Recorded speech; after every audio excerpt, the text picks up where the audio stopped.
All good, thanks, man. How are you doing?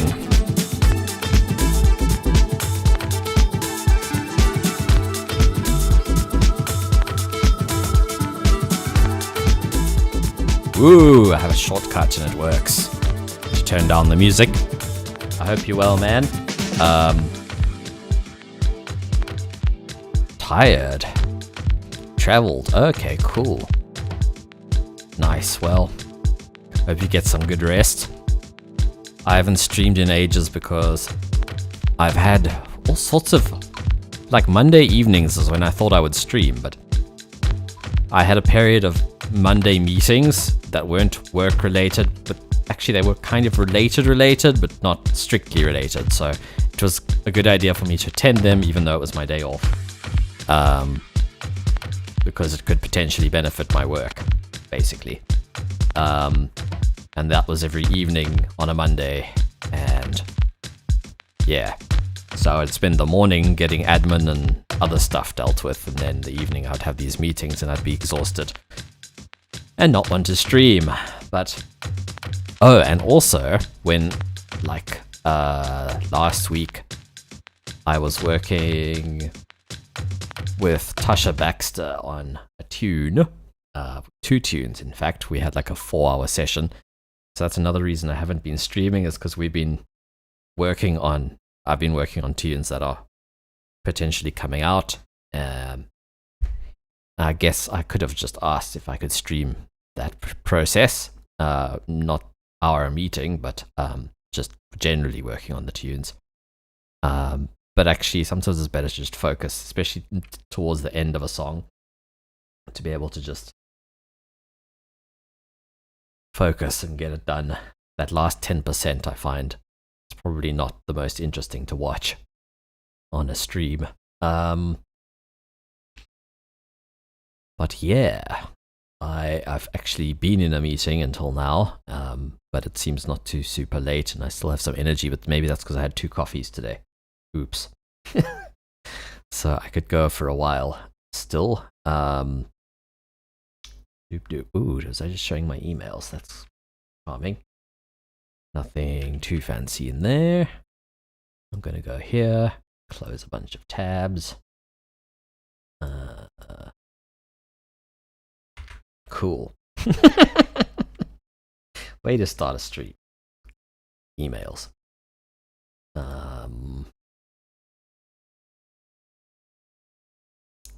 Luckily not actual email addresses either.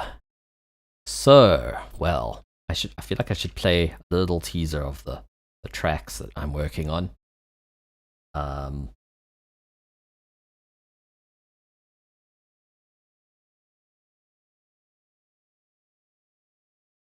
have to do it through Winamp because it's running in compatibility mode and has admin, so I can't just drag and drop from Windows. This could be a tad loud.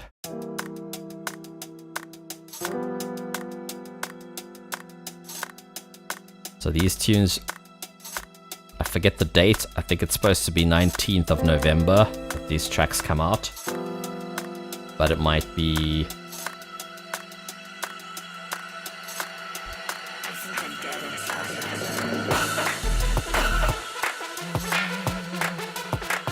Yeah.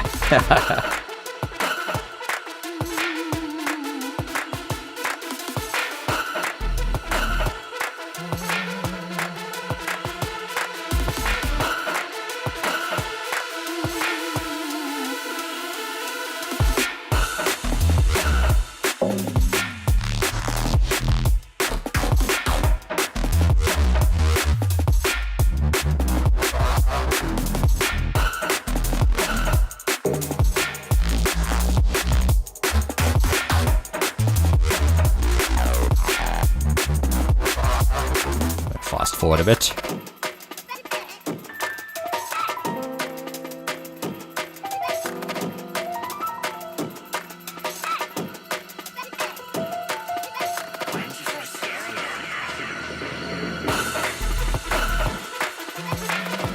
So yeah, this is one of the tunes.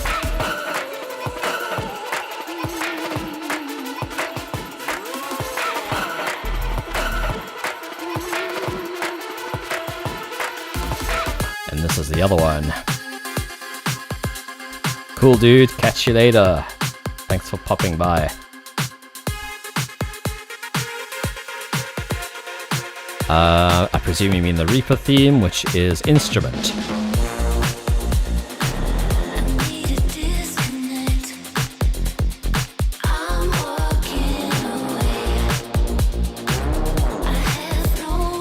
I feel like I worked on this track at some point on the stream. Without the vocals, of course.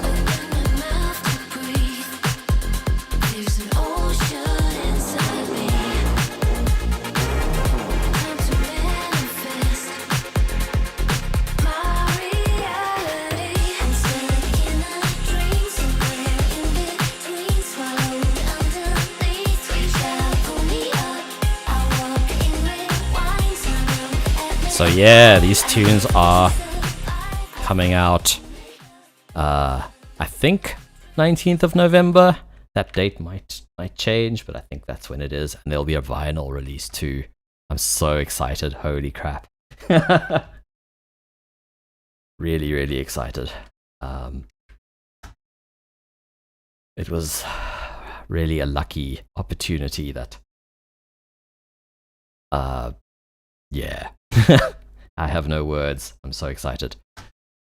So that's one of the reasons I haven't streamed in a while, is because I've been working on stuff that's not revealed yet. And then I haven't really started new stuff in ages either. I've had tracks that I want to finish that were taking some time to finish. I don't know if I've played this on stream. Oh, it says Stream Jungle. I must have started it on stream. Thanks, dude. Save changes, no. I must have started this one on stream. It's kind of nearly finished now. I don't think I finished it on stream. I kind of worked on it off stream. Suppose I could just load the file. It's maybe more interesting to see it in Reaper, provided my CPU handles it. Hey, what up, James Bonda? I dig that name. Also, welcome, Vale. I don't think I've seen your name before. I presume you're a Reaper user as well. I'm going to just give this a full playthrough.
So yeah, this was started, I think, last stream. Yo! Mr. Slink, Stink, aka Cameron Beck. What up, dude?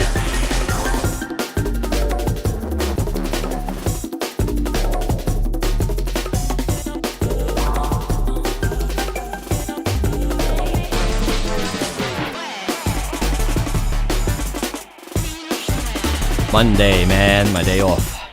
Kinda. Really the day I work on music.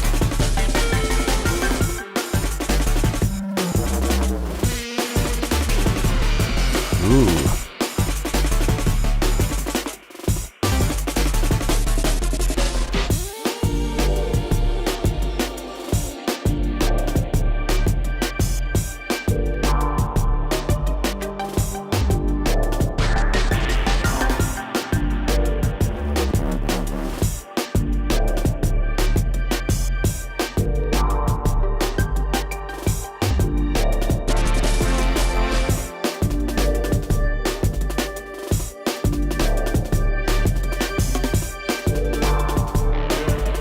Sections should swap around.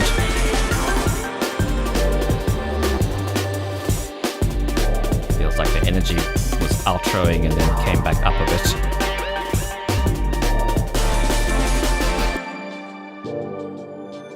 In fact, maybe this whole section is superfluous.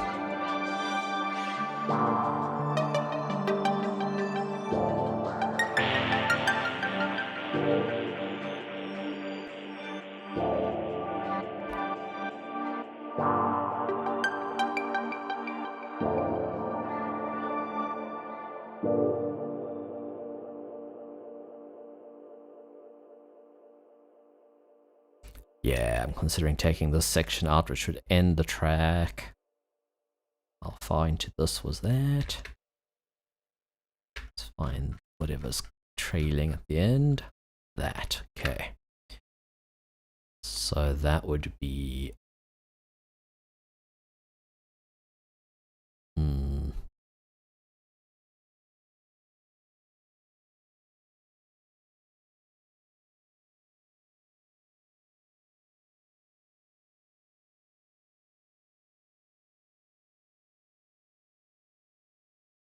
Yeah, I think 344. Sure, why not? As opposed to 407. Yeah, I'm gonna do it. Boom.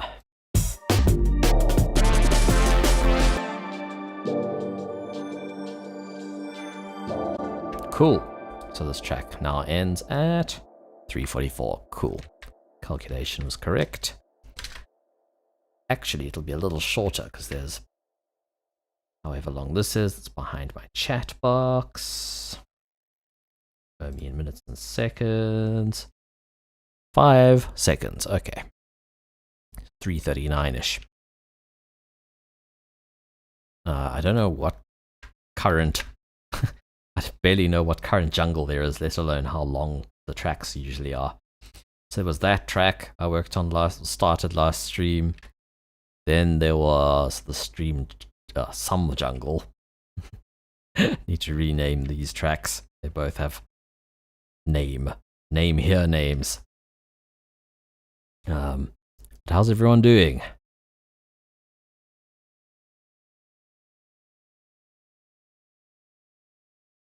It's been so long. Like I should catch up with everybody.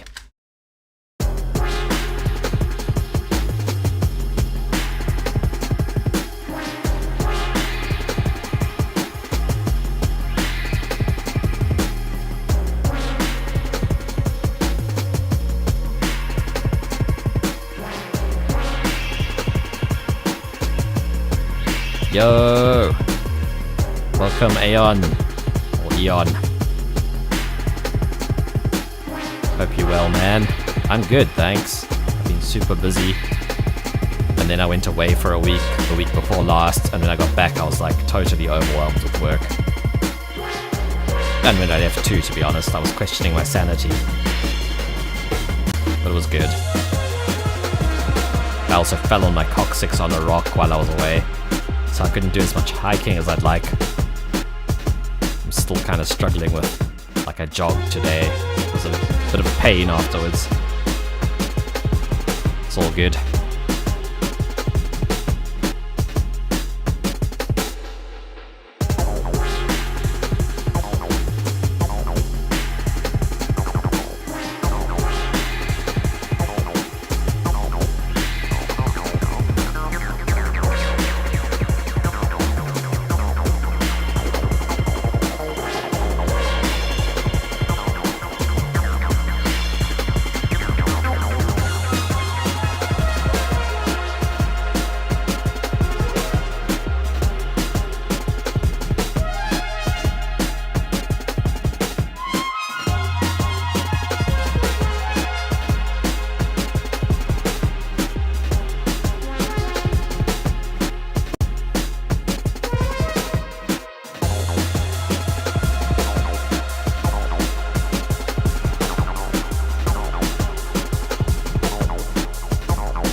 I like this one. I don't quite know how I'm going to end it. But I really like it.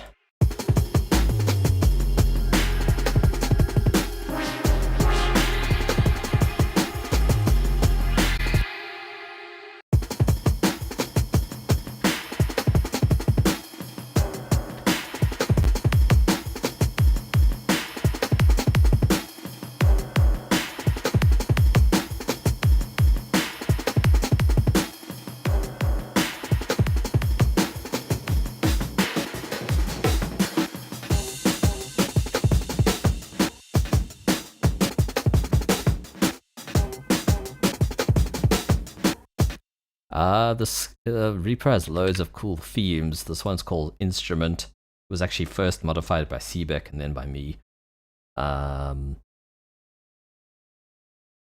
See if I have the original. This might be the original Instrument. It's like grayer. I didn't really like that gray. And the mixer looks like this. Kind of looks Ableton-esque, but it's very easy to tweak the colors of a theme, so I wouldn't worry too much if you're a Reaper user.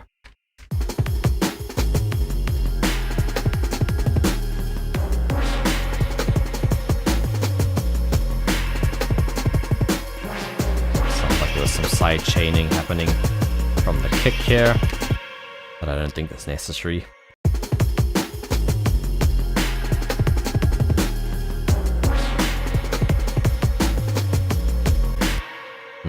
Some weird phasiness happening. I don't think it needs a huge kick though.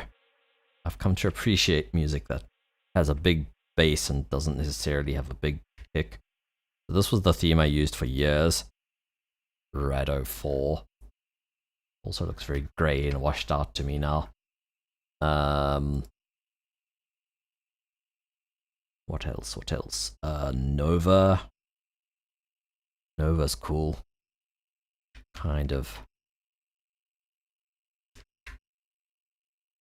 I think I did some outlandish stuff with this theme's colors too. I made it like maroon.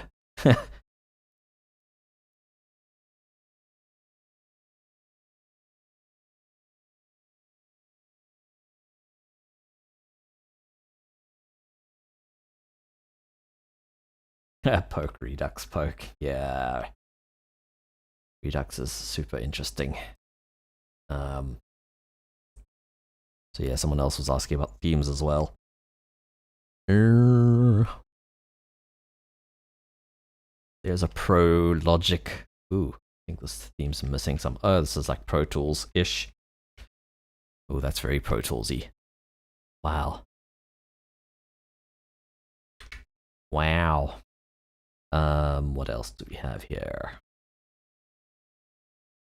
Ollie, I don't remember this one. I think it's the same guy who did Rado. Quite a nice mixer, actually. How dare you? My kid, it doesn't even look very Pro Toolsy in the arrangement. I think I've purged some. This is apparently modified. Kamala. Looks a bit like the Reaper 4 theme.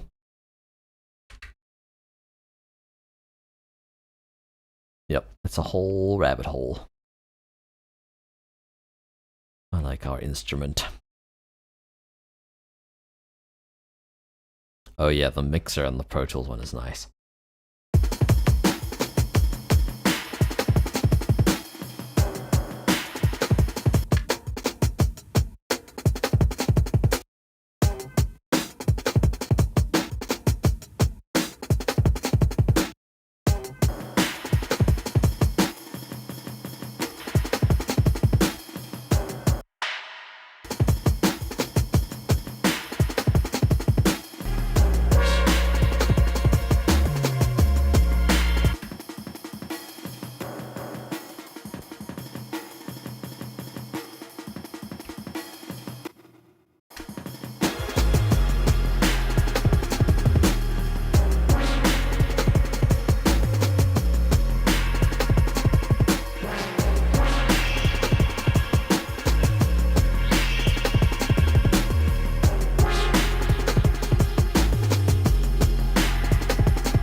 Ableton's got a collect all and save option that lets you save all the samples into your project, which is very nice.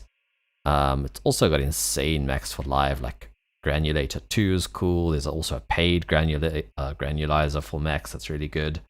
Then Woulg, W-O-U-L-G, like wood, but with a G at the end. He's got some Max for Live devices. There's this one like scratcher thing that sounds totally nuts. And then if you're into techno, there's all sorts of sequences, like Euclidean sequences, all sorts of like polyrhythmic things, generative sequences. I think there's even a thing where you can multi-sample an instrument where it plays different velocities and then records, and you can like tell it how long to record each note. So you can like multi-sample an instrument.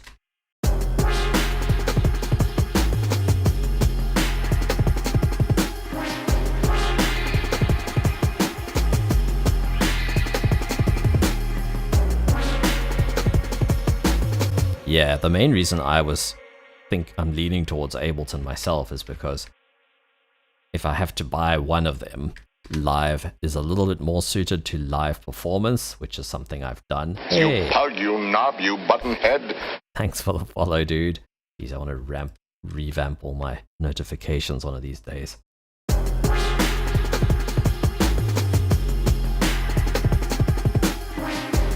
Likewise, dude. I discovered I wasn't following you either earlier on.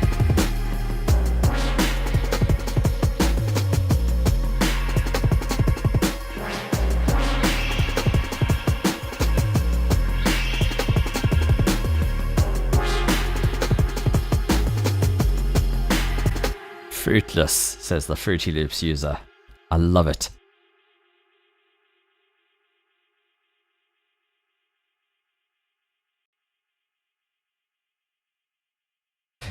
Yeah, man. FL is... You know, though, I think I stopped using FL because I got too quick on it.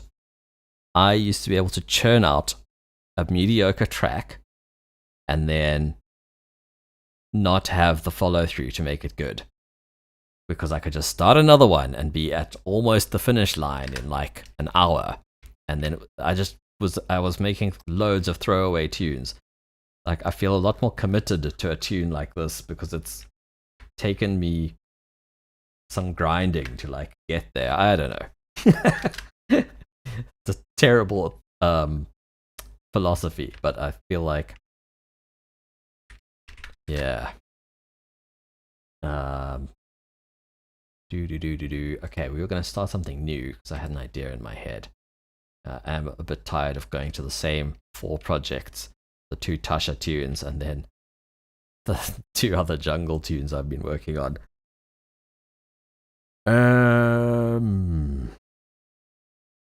GarageBand is quite cool, I must say. It was so cheap, and there was a great drum plugin on it, acoustic drum plugin. And I used to go into it literally just for drums, and I would like separate all the MIDI layers. So I had like the hats on one, because it didn't have multi outputs for instruments, for plugins. But for the price, I didn't care. I was just like, sounds good, I can use it. Let me change my view. Cool. Let us... So I had 2 ideas in my head. Actually, I had 3 ideas in my head. This is caffeine for you. 3 different musical ideas and don't know which one to start.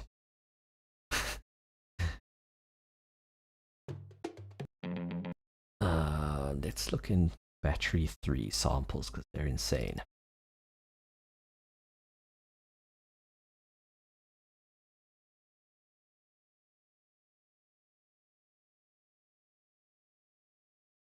Where are the actual samples? Did I miss something? Those are kits, okay.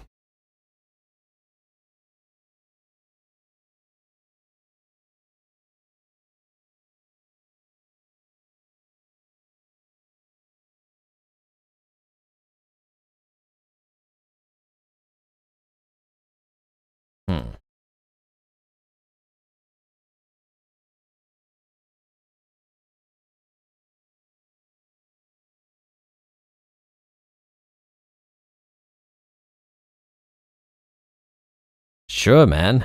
Fire away on the beginner questions.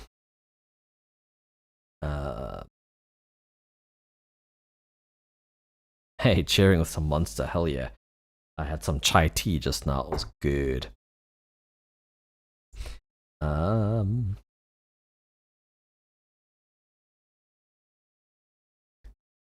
I sidechain to a click source? Okay.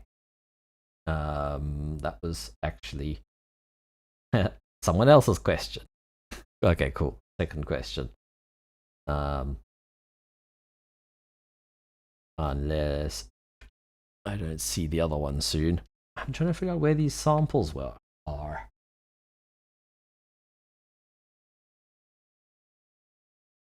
Here are the sounds. Okay, so some of the folders have samples in them.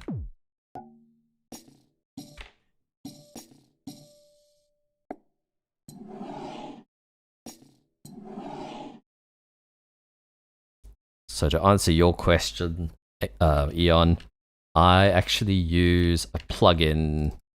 I use a MIDI plugin called... it's actually just because I have the Air Effects bundle. I just use this pumper. It's really not the best. It either auto ducks on quarter notes, or you can set it to go by MIDI, and then it'll wait for a MIDI signal. So that's what I use mostly. In fact, if I have a kick drum that's audio, Reaper's got a gate, a built-in gate, that if you're on Windows, I think you can actually get the replugs as VSTs. So this plugin should be available to you as a VST. What it allows you to do is send MIDI on gate, open or close. So if I switch that on and like tell it channel 2 or something, then whenever the kick drum crosses the threshold, it sends a MIDI note, and I can give it this pre-open thing, which kind of it's like a look ahead, and that'll send MIDI into my my pumper plugin on whatever track. I like route the MIDI out of this track into another track. Yeah, it's probably just like Kickstart. I presume you can trigger Kickstart with MIDI as well. I just find I like that precision. A click would probably work just as well, but I don't know, the flexibility of MIDI means that if I've programmed my drums in a sampler with MIDI, then I can just copy the kick drum MIDI to the pumper track or whatever, or I could use the audio from a gate to trigger.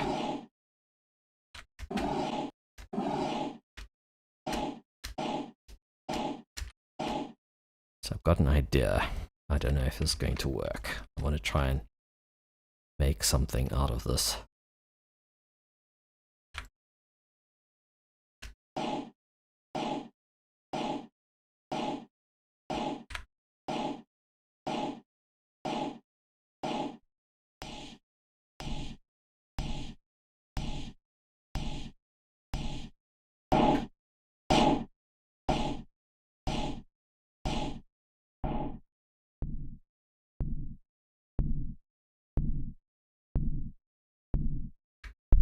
Whoa.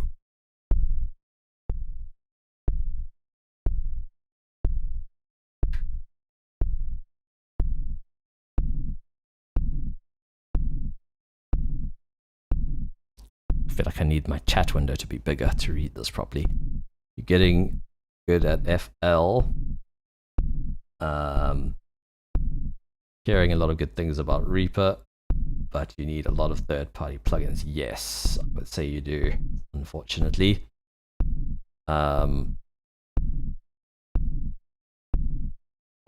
Honestly, I personally wouldn't switch to Reaper unless you really want... Like, the thing I like about Reaper is I'm constantly working with audio clips, and I like that it has the fades and stuff on the audio clips, which Live doesn't. And you can like very quickly stretch stuff, but you can do that in FL quite easily too.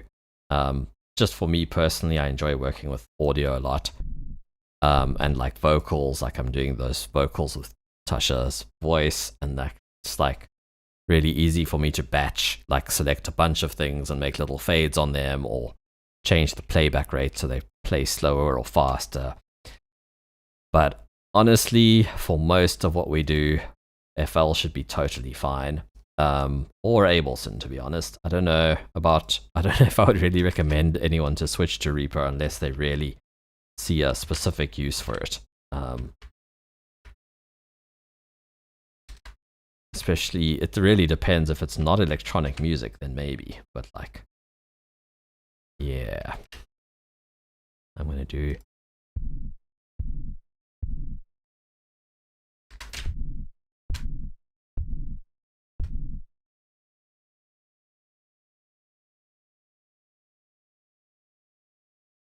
Yeah, you won't need a lot of third-party stuff with FL. The synths are great. And some of their paid synths are also really good.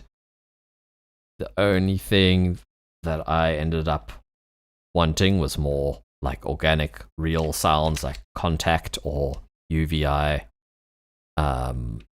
UVI World, UVI Orchestral, or like Spitfire stuff, like pianos, orchestral sounds, strings.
What I'm going to do is apply these effects as a new thing, a new take.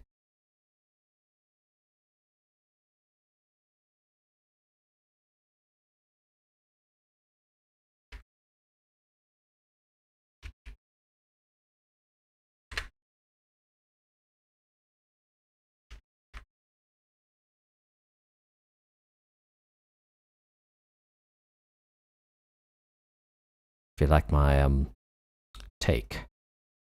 Some of my shortcuts are not working, and I think it's because of my Radeon graphics card. It's like the software has stolen a bunch of my shortcuts. So that shortcut wasn't working. Alt-Shift-T. I've had various other ones not work.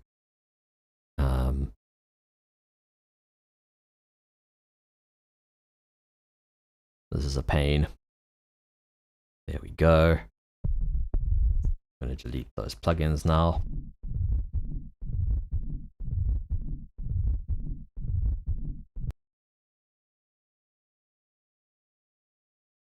Let's look for a kick drum. I feel like this is going in a techno-y direction.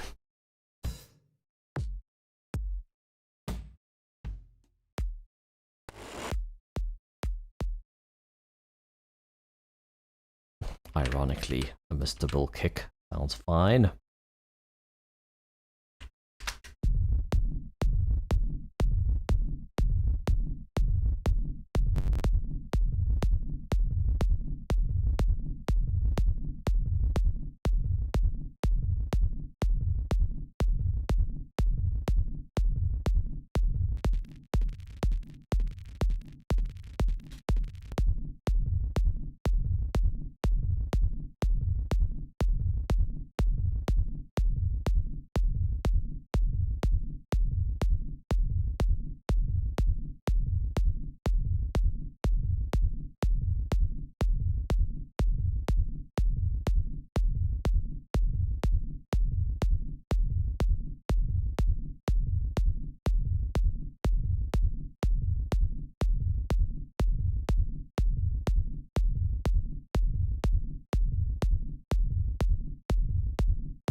Seebeck said he sent me a screenshot.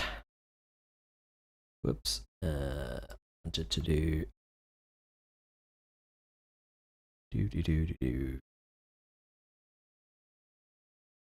Whoa. What's going on there? Is that the phase curve? Is that FL's EQ cramping by any chance?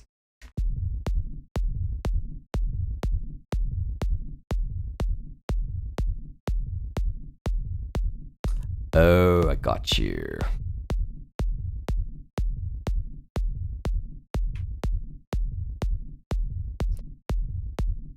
I think they're usually off. These are actually off, they're not engaged.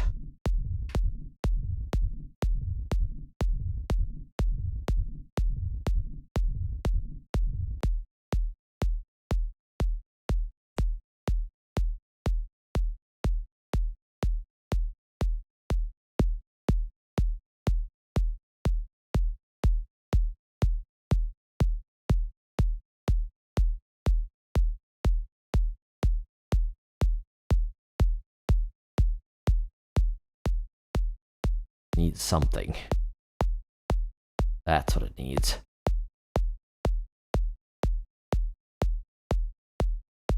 Needs a bit of knock. Might be a bit too much.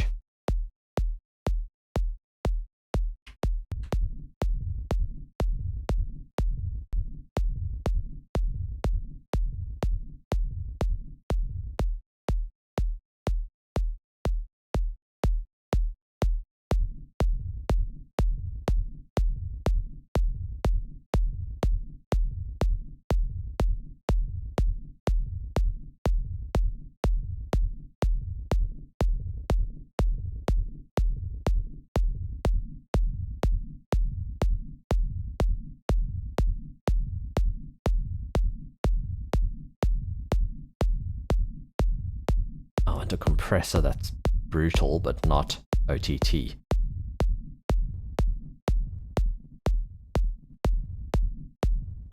Wow, I learned something about pressure today. That's normally pumped, but it seems to be that's a very midsy compressor. That's interesting. Very interesting.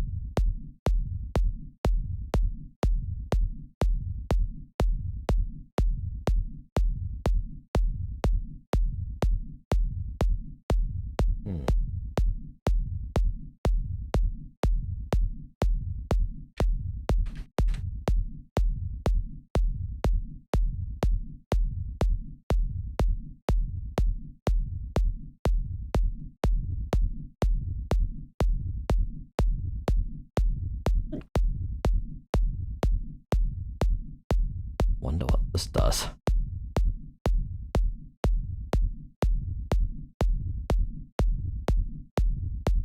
I guess this is probably attack.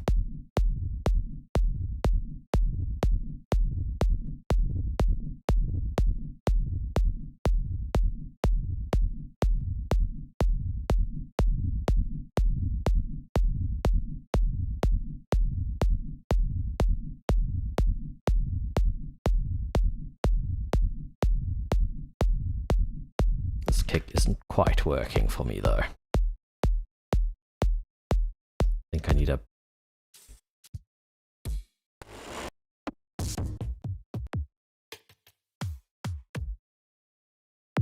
something with more of a pitch.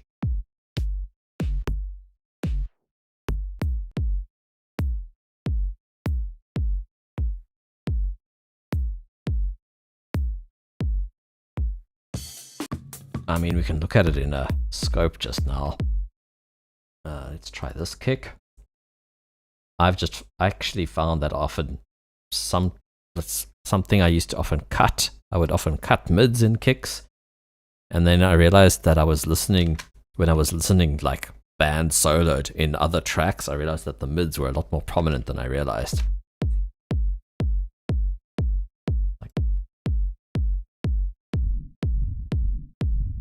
That's better.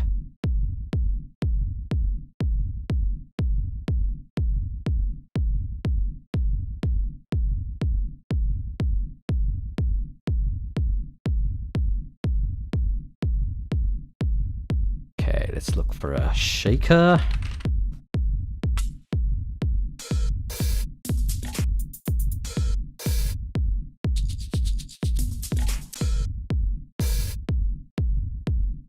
No, that's not a shaker. I might use it.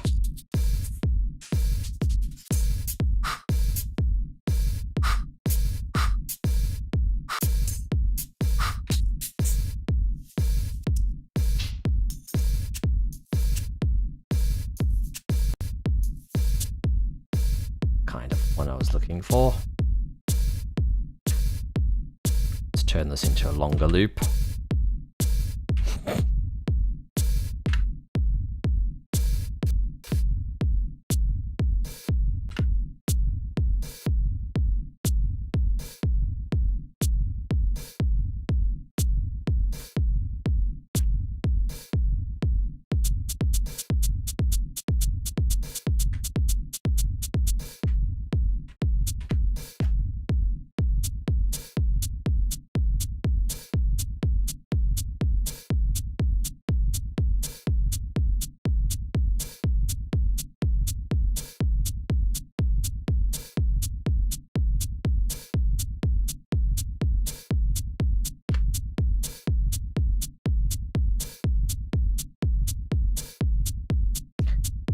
My rule is if it sounds good, it is good.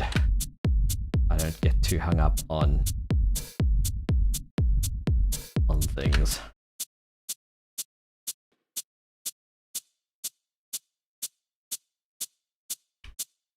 I guess if I knew the ramifications of a phase change, then that would mean something to me. Like, for me, in isolation, it means nothing. It's more in context with other things. It will change its relationship to other things for sure, but like... What's up, Seabear? I mean, the signs, what's up, dude? I haven't started anything new actually since the last stream, believe it or not.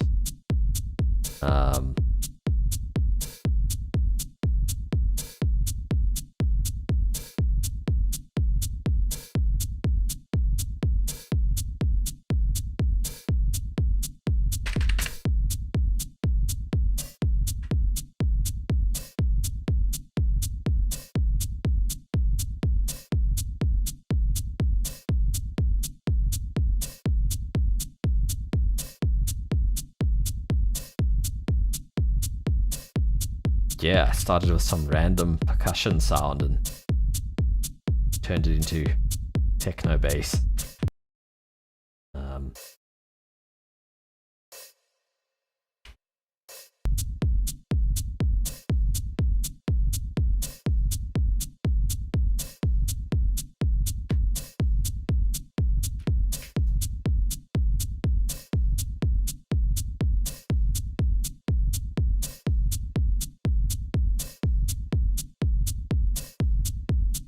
Yeah, I'm going to add quite a bit of percussion, I suspect.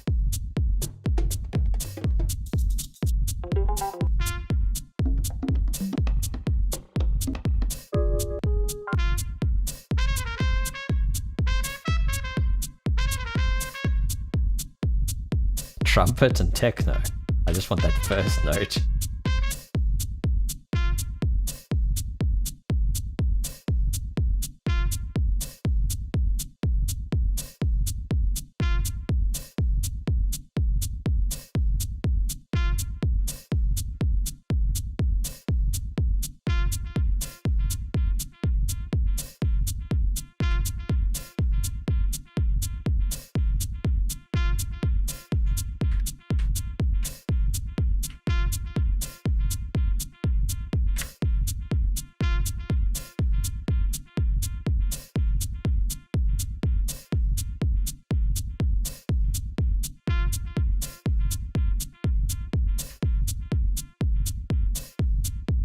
Maybe I will use more of this.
listen to what's going on in the low end, shall we?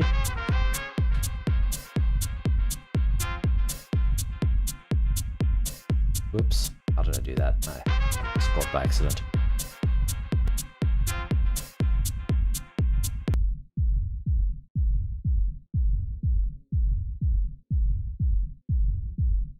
This is a handy little plugin, by the way. It's free. You can solo different bands. If you pull in references, it's super handy as well, just to listen to one band and be like, alright, can I hear all the same things in my reference as I can in mine, you know, like kick drum. That's what I meant about hearing mids in your kick drum. There's a little bit of a click there too, but mostly on like a laptop you'll hear, like you can also mute frequencies. That's probably more like what it'll sound like on a phone or a laptop. Maybe even like that.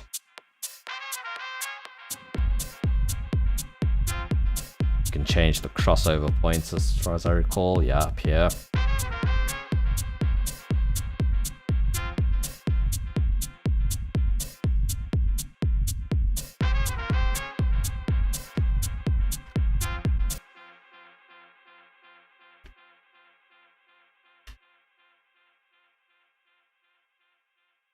Yeah, man, some laptops are amazing, especially Macs.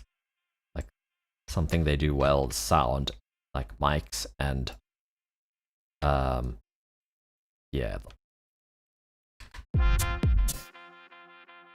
Isolate, yes, it's by TB Audio.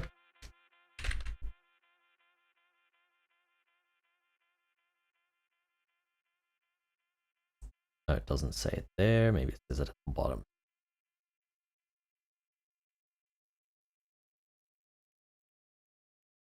TB Pro Audio.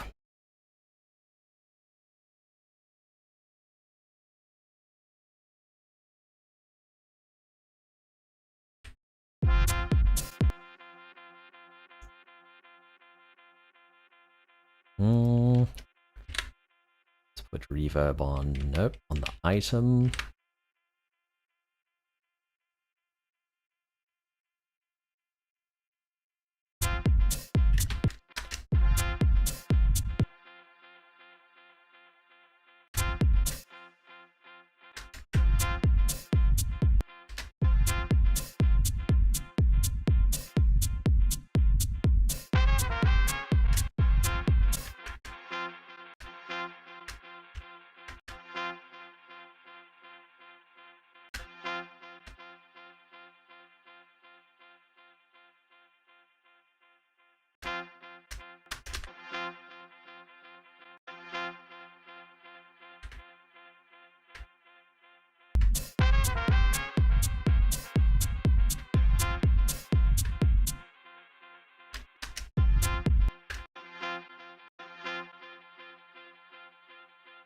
Just render this whole thing.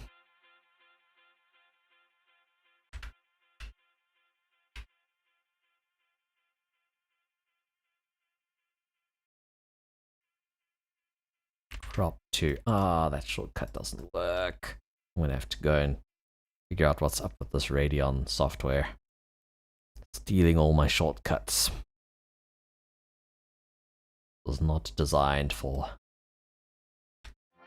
shortcut users.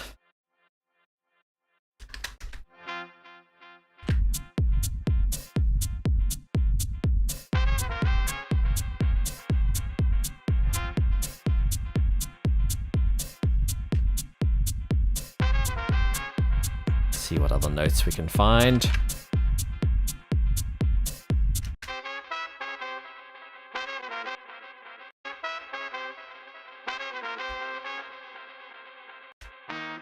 Yes, it's the note I was looking for.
Another useful tool is the oscilloscope, of course.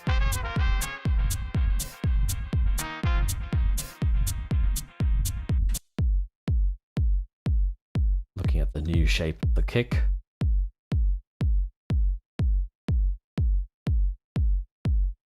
And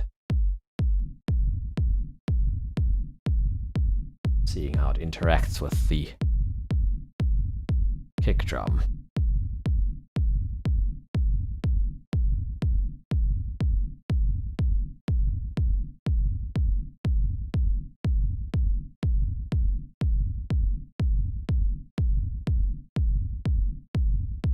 I guess trying to see that it's a smoothish line.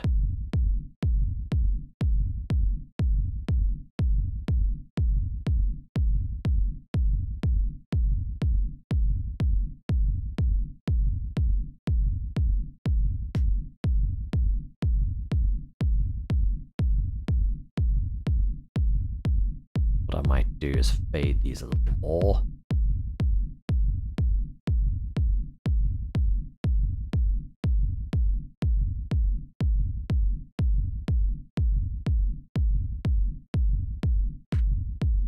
Not convinced by this.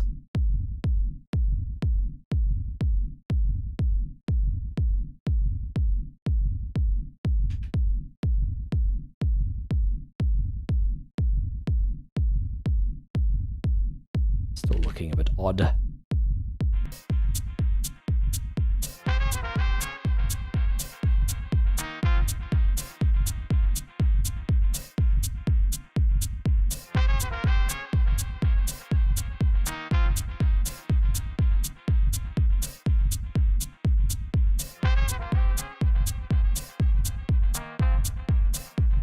Be also a cool idea.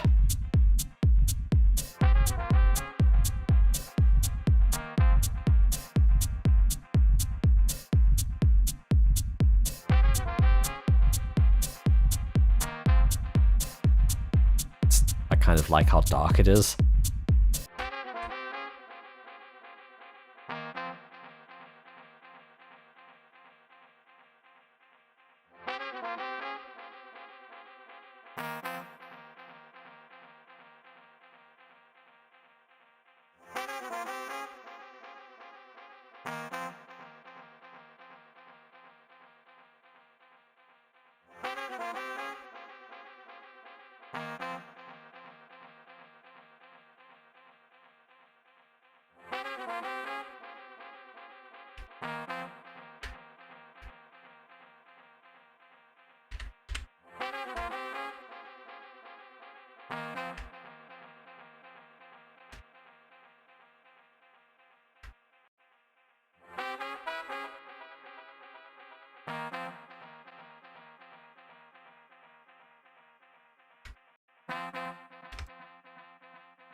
You mean on the delay tail?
guess I do prefer the linear workflow, yeah. For producing, for performing, I'm quite happy with the live session view workflow.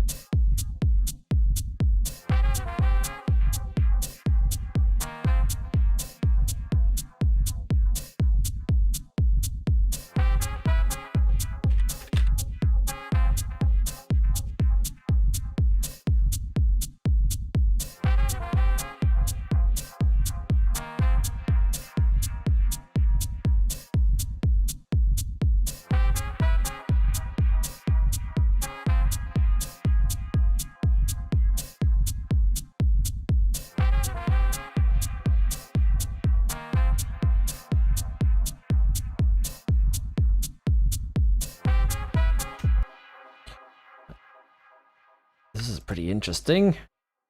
I'm going to copy this and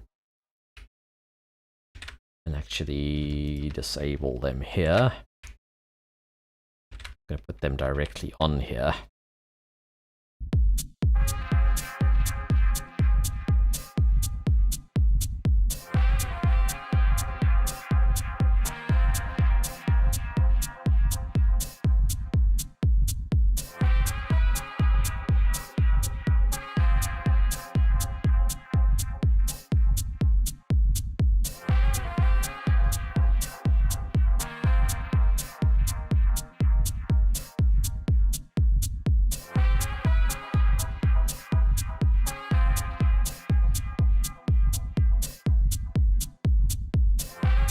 Oh, you know what? I've got a padding on my volume. Fire in the hole.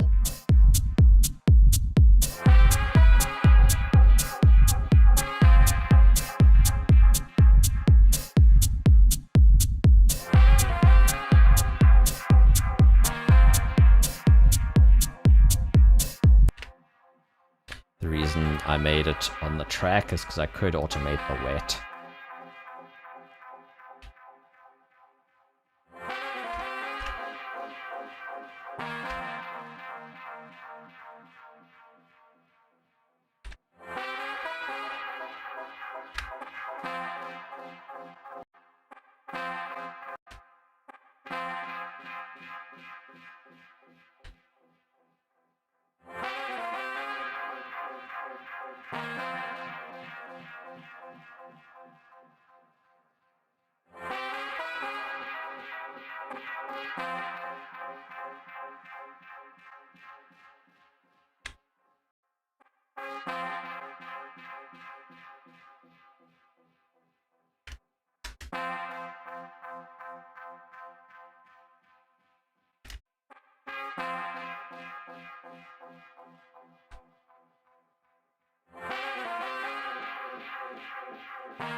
You know, I like having it on a separate channel because then I can narrow the width of the ping pongs easily without narrowing the width of everything else. But I also wanted to be able to play with the dry wet. Having said that,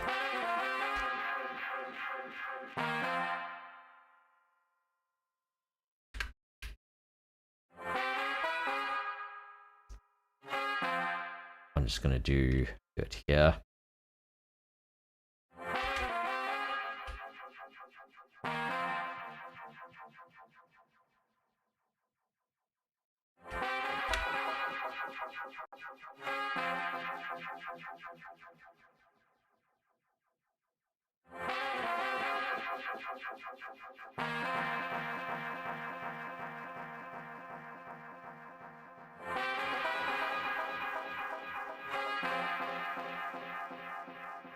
Man, that's crusty. It's gotten more distorted when I sent more volume to it.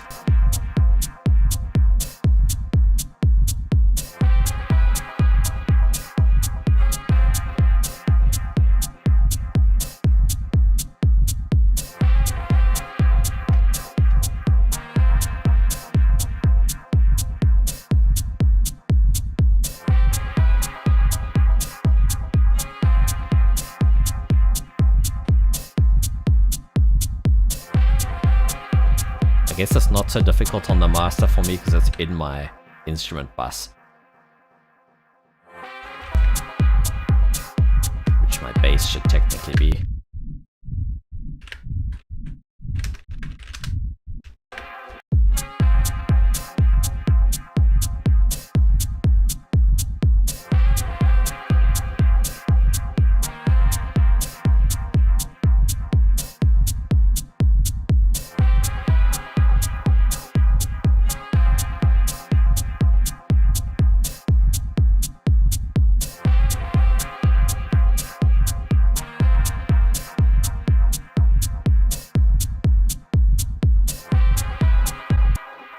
Where to go with this next.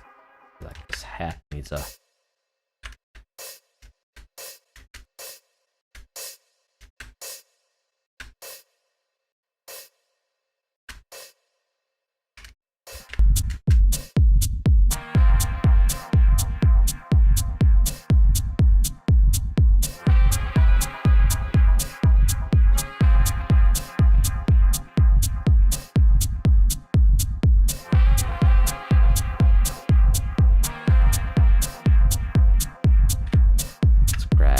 pumper, which is on auto.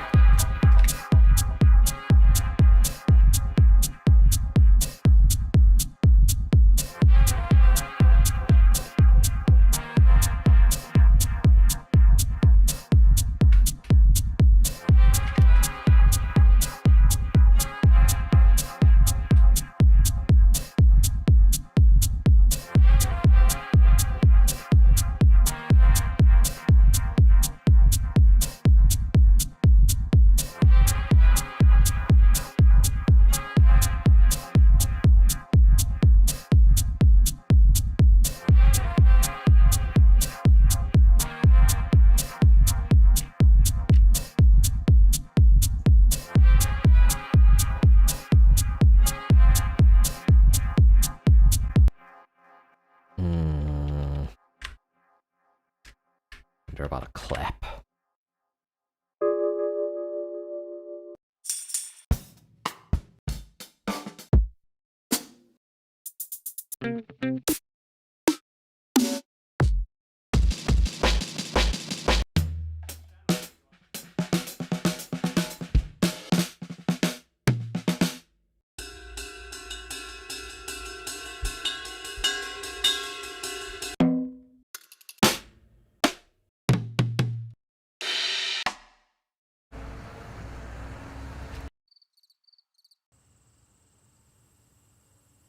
Sometimes it's worth just browsing your library without any plan.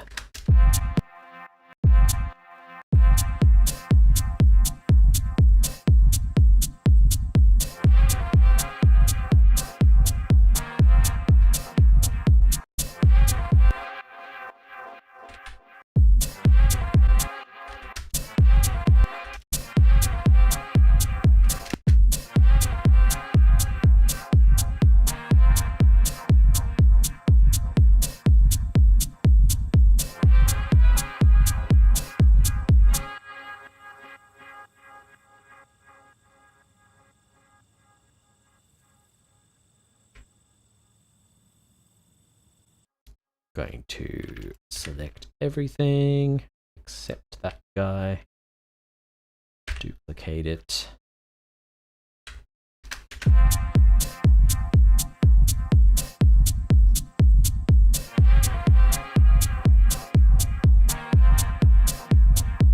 Maybe get like a high string sound on here.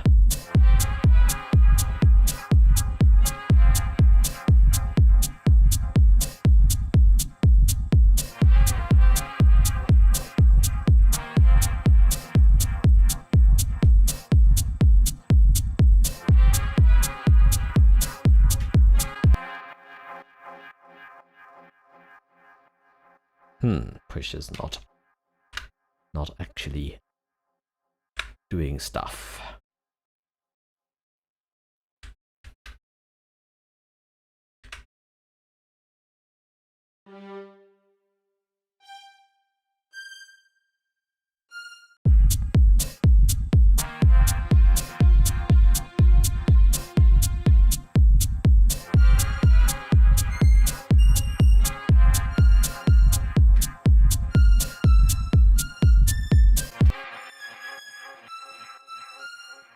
Seems like it could be an F. Oh yeah, I think I saw an F on that trumpet actually.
Ah, thanks guys, I missed a couple comments there. You use Solina samples. Ah, nice. You can also find, like, I'm pretty sure there's an M1 sound font out there. You could get like M1 original string sound that they used in the 90s. So, I had a friend the other day saying, no claps in techno, and I disagree. Although, thinking about, I'm pretty sure you did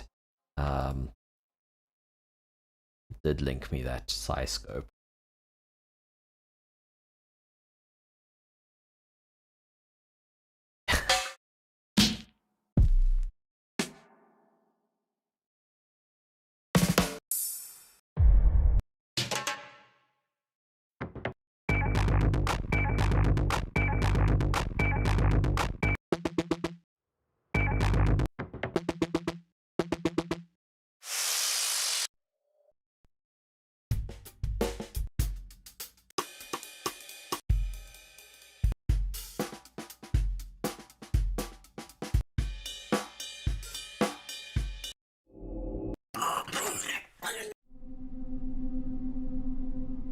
Your cinematic ambiences, holy heck.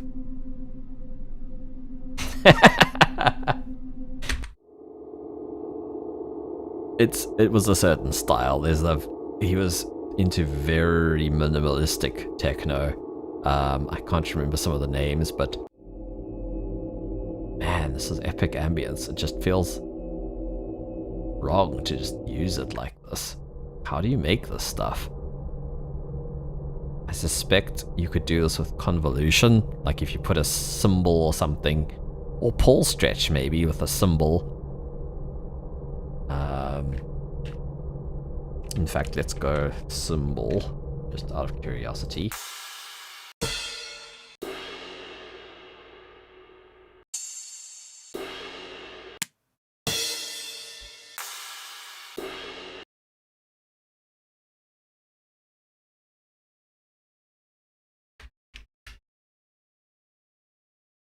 I like this cheap sounding stretch algorithm.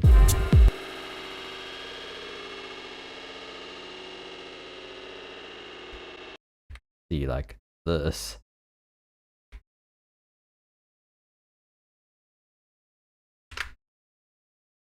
No.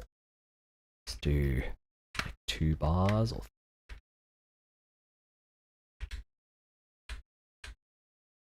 4 bars. 5 bars blue. Fade in. And then offset them like so.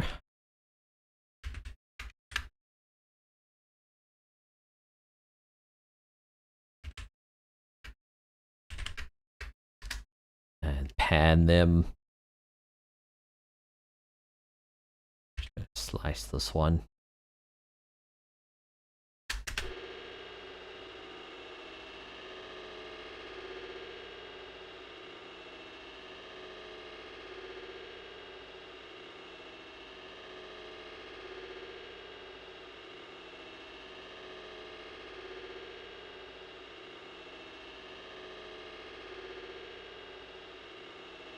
Try another algorithm too.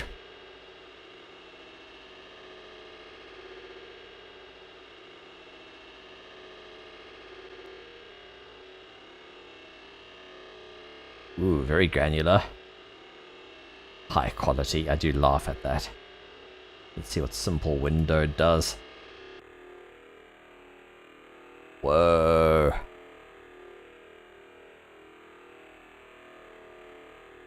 See, now that with some reverb on it.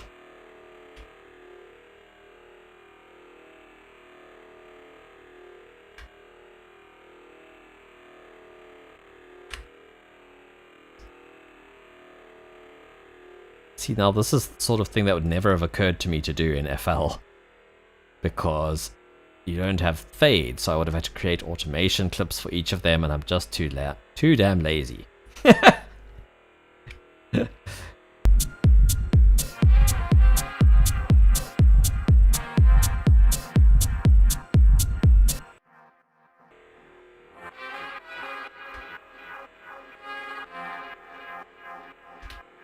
Let's try it.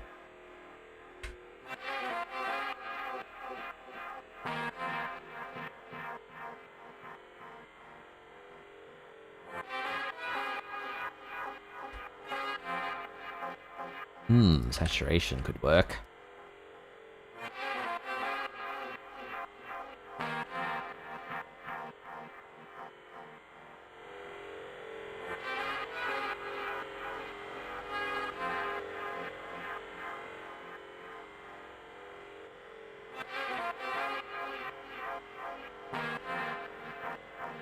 Oh, you were saying after the echo. Okay, granted, this isn't a tiny bit of anything.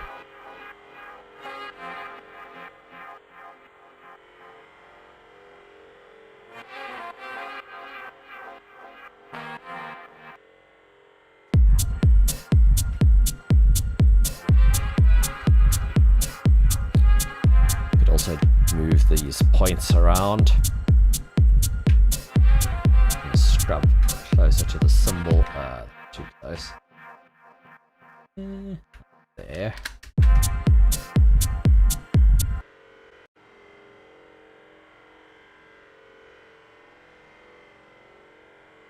sounds pretty alien. Can also try the old default.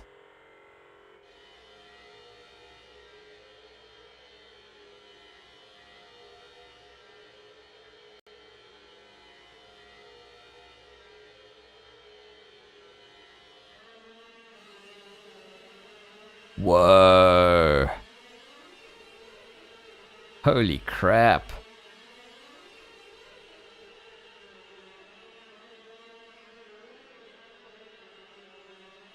Wow.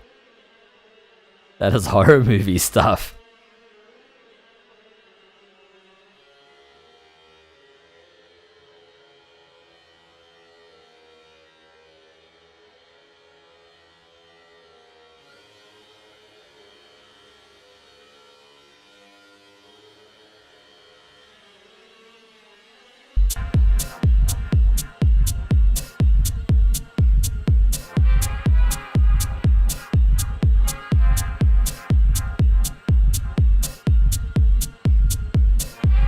It's so eerie sounding.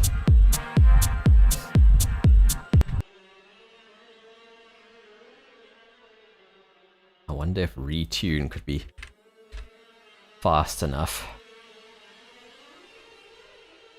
to like auto correct it.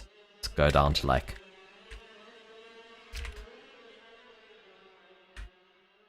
like 15 millisecond correction time. Could even give it the scale.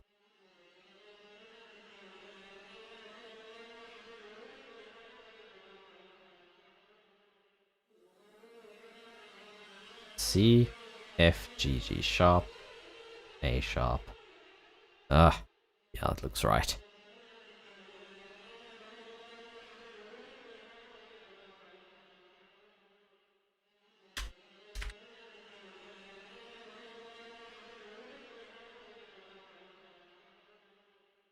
That's so nuts.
Oh, that's amazing.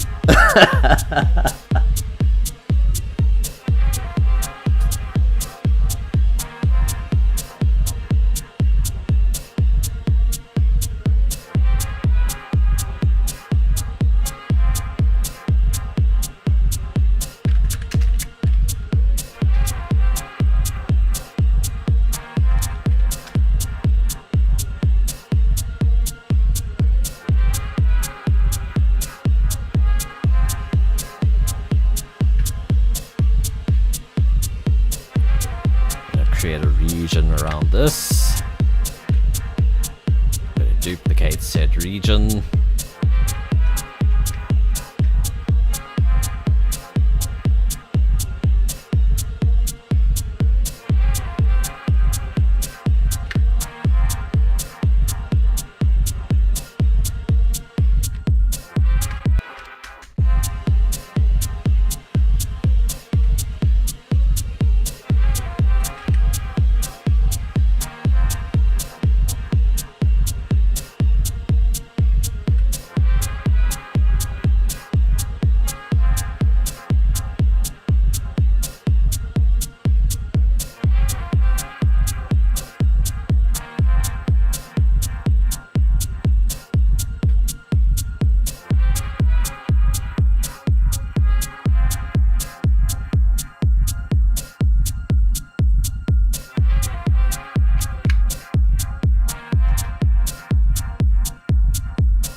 Okay, I might have to save and restart and get my push going again.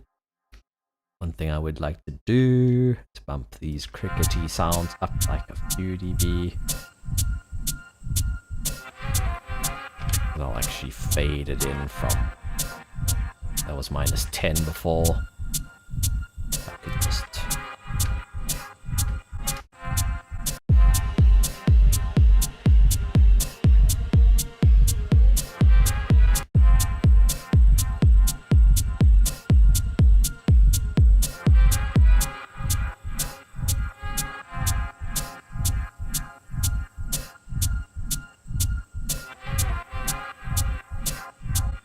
okay, I'd like to do some stuff with make it somewhat melodic. I don't know what kind of a track this is, but it's going to have something, some changes, I suspect.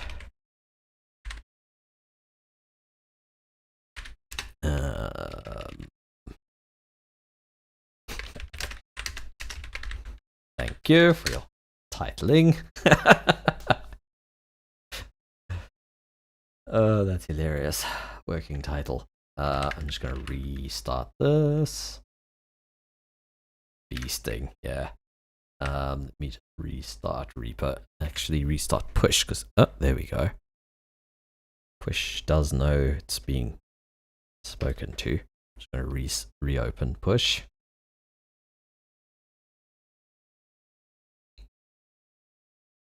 Why do I still have Zoom open?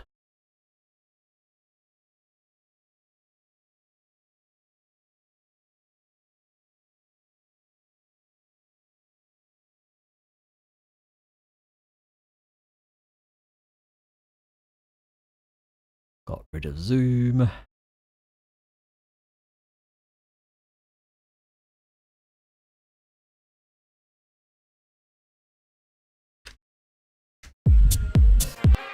Just occurred to me that these fades could all be... I don't know if this will work in a batch. Ah.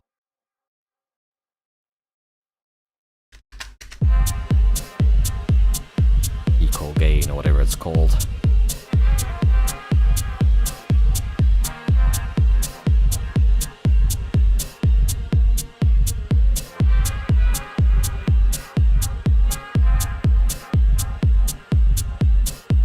Could actually crossfade them and then be like a constant loop, but this is cool too.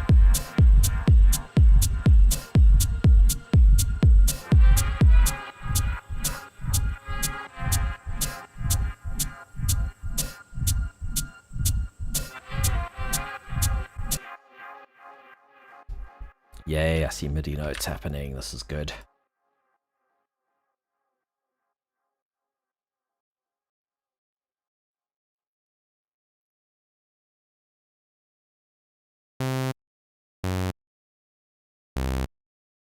Actually, I need to save a sub patch like I have in Serum or Vital, because Vital does some very immediate fun things.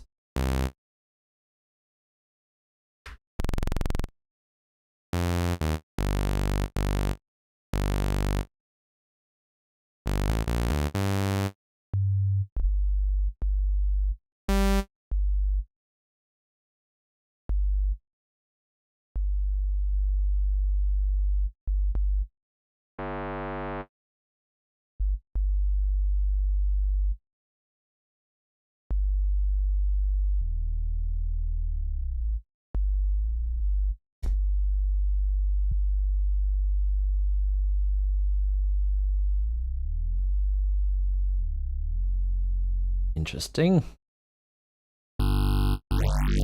Holy heck.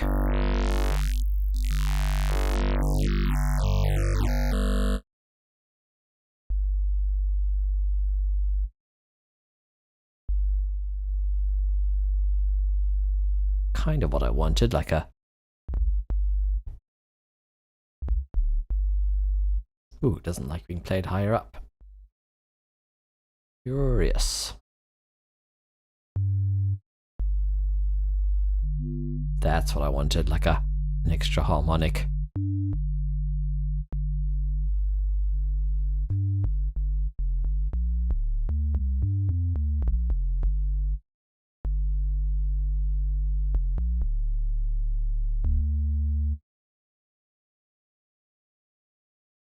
Get the voices down.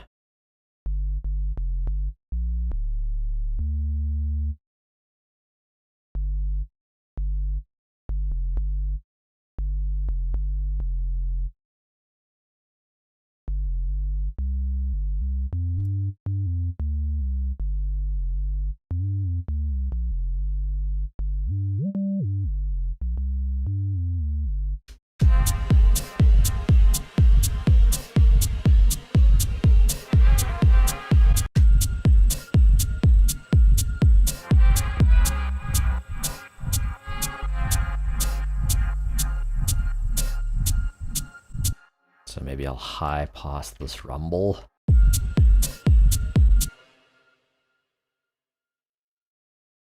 Guess one of those situations. Better to just get another EQ. That way you can bypass it.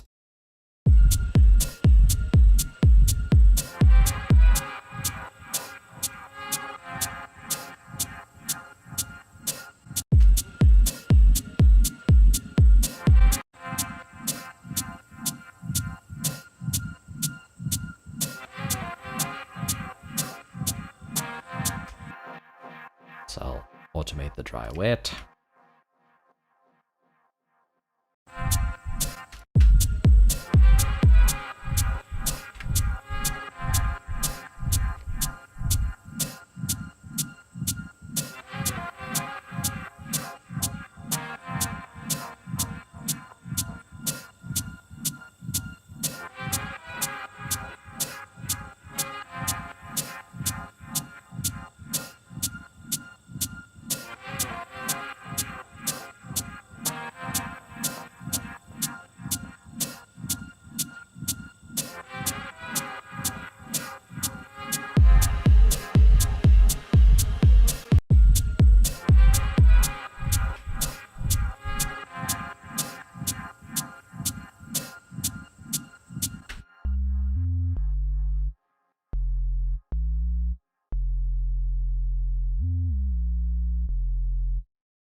more harmonics to this.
You found a thing. I'll check it. I'll check it. One sec.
Might fade in another thing like a trash or something crazy.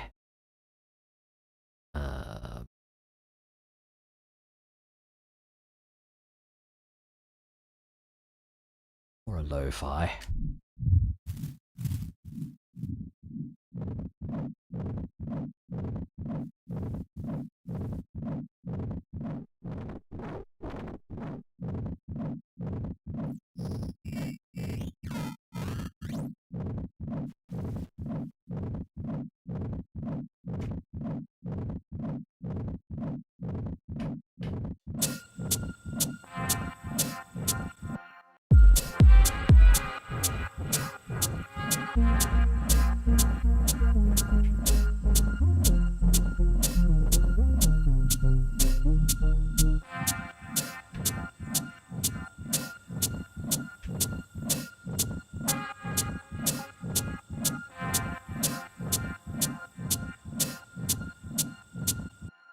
Hey, Satori.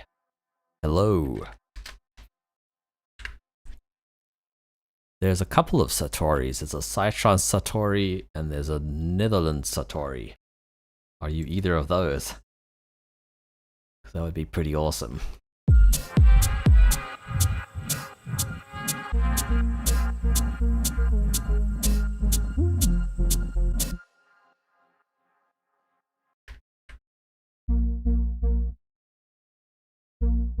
Ah. Mars Satori. Screw the Netherlands, I'm in Mars.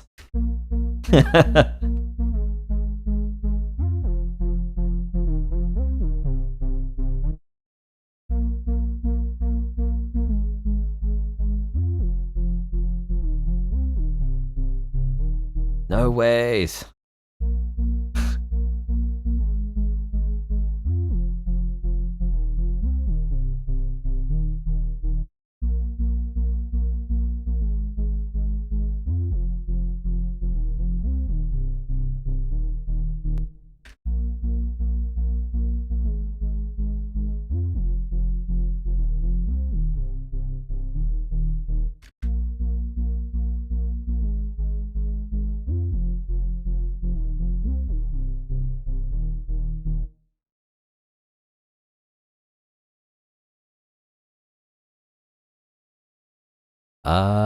No, there's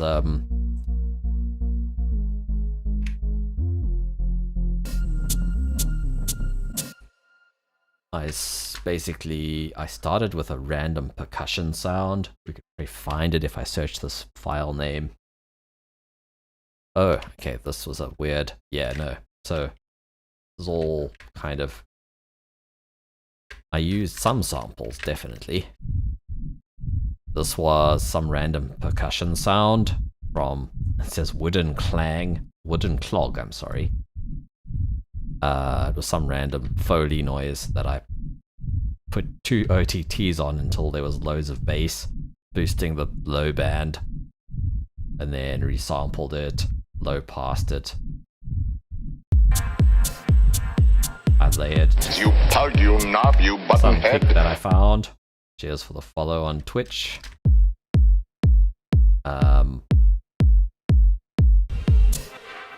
Kick just has a little bit of reverb on it.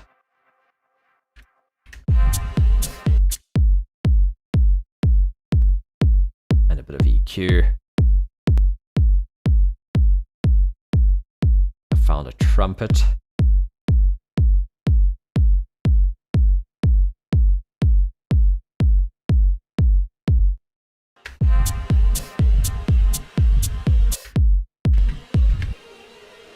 This was wild. This was a cymbal sound that I time stretched, and for some reason, on one of the Elastic algorithms on Monophonic, it made like a weird, almost arpeggiating sound.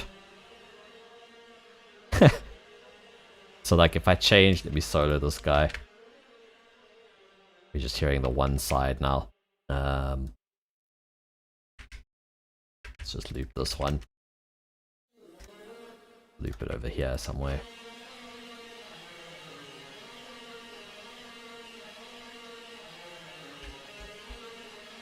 It's doing weird things every time. If I change it to a different algorithm, it sounds more cymbally. It's just a very stretched crash. So I don't know how we got to this. I put it on the auto-tune on it.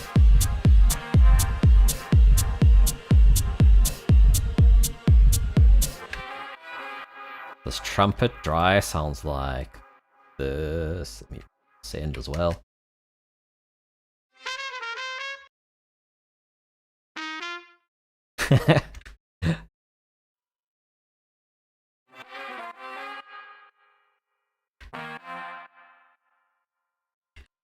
Yeah, it's got a 2 pitched. One is pitched and panned left. Actually, it's form and shifted. Down like 5 semitones and panned left. One's 12 semitones panned right. I could blend in the original. I kind of liked it all low and dark. And then I think I bit crushed it.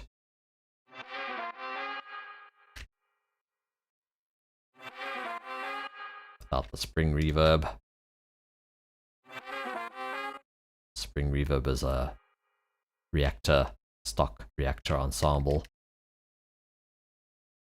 Pressure is an Air Windows compressor.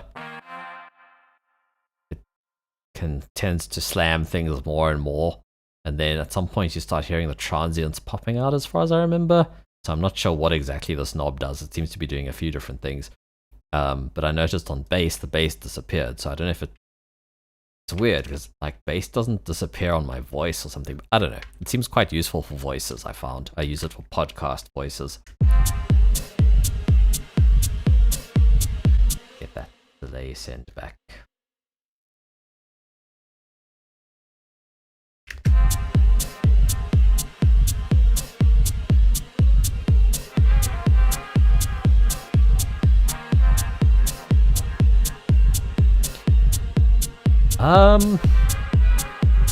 Basically, I've gotten very used to audio editing in Reaper, and I've, over the years, made it work for electronic music, because I used to use FL, and then I was working at a recording studio with a Mac, so FL wasn't on a Mac at that stage, so I kind of had to learn either Pro Tools. Pro Tools we were using for film work, like documentaries and stuff. But for programming drums, like what I can do in Reaper is I can select all my kicks and like replace the sample. So like if I had a complicated kick pattern, I couldn't replace the samples in Pro Tools. If I wanted to try out different kicks, whereas here I can just go like just like replace a sample, and now I've got like some different thing instead of my kick.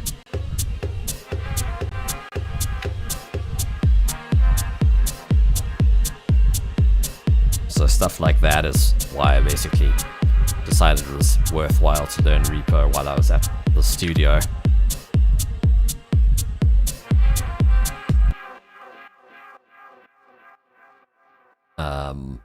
And then eventually they ported FL over to Max, but by then I didn't care because I'd fallen in love with being able to like fade in and out audio and do warping. Like in Ableton, you can warp stuff. I don't know if this is a default shortcut. On mine it's Z to add like warp markers, and then you can stretch, easier to see on like a drum loop or something. It's just like Ableton.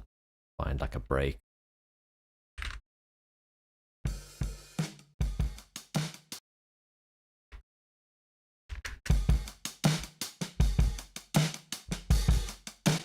So like you can also tab to transients like in Pro Tools, so I can tab to like snare and a hat, and I could stretch that part.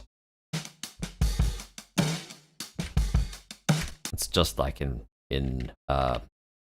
Ableton. You can also change the algorithms for warping. It's not quite as nice as Ableton because you can actually like turn some dials to like change the formant and stuff on some of Ableton's warp modes. But hey, it works for me.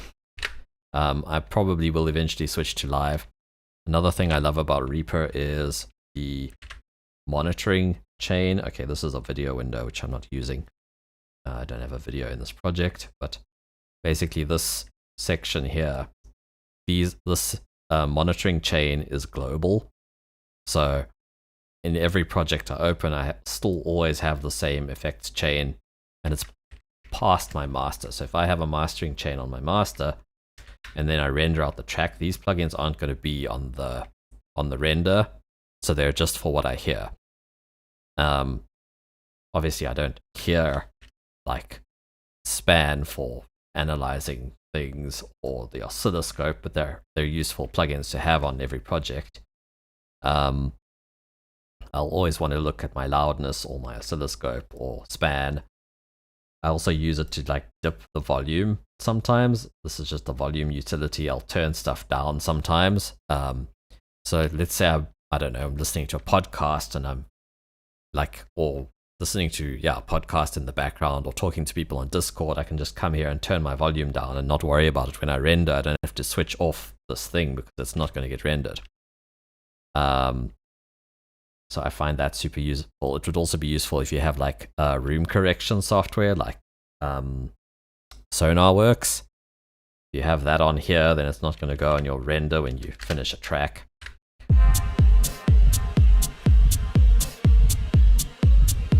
I also like these regions. Shift R to create a region. Could give it like a different color. Call it intro. I feel like this is going to be the second part of the intro. Could call this breakdown. And then I could just control drag. Snap is off. Turn snap back on. Now I could just duplicate that whole section. And I find that super useful. You can rearrange them as well. So like there's lots of pluses, but then there are minuses. I mean, every DAW has pros and cons. The big minus is not having stock plugins like synthesizers and stuff, or a good sampler. So Seebeck and I recently went Harvey's on Redux, which is a Renoise sampler. But I also have Reasons Rack VST, which has some stuff in it. I would have used Ableton as Rewire, but now they've taken Rewire away. Bummer. I would have been probably like one of 5% of people who use Rewire.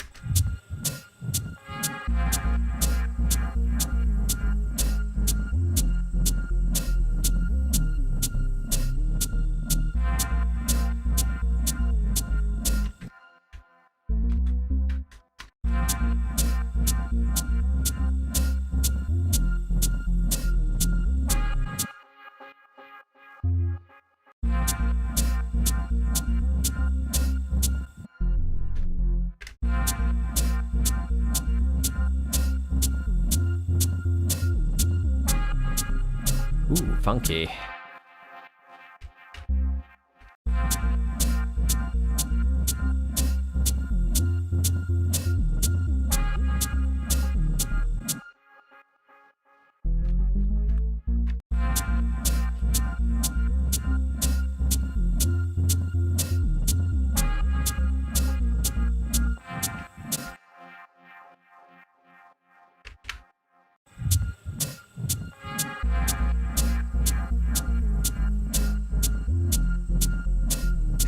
Another thing about Reaper is you've got this action list, which Shift Q, and it's literally every function, every action you can perform in Reaper is in this list, and you can add shortcuts, you can add scripts, you can create your own, what do they call it? It's not like a macro is something else. Custom actions, basically, where you can chain them together. You can even make cycle actions where you press one button and it does one thing once and then something else the next time. And so like I've got one, I find shortcut, Shift Z, create MIDI take lane. What this is doing, oops, I just ran it.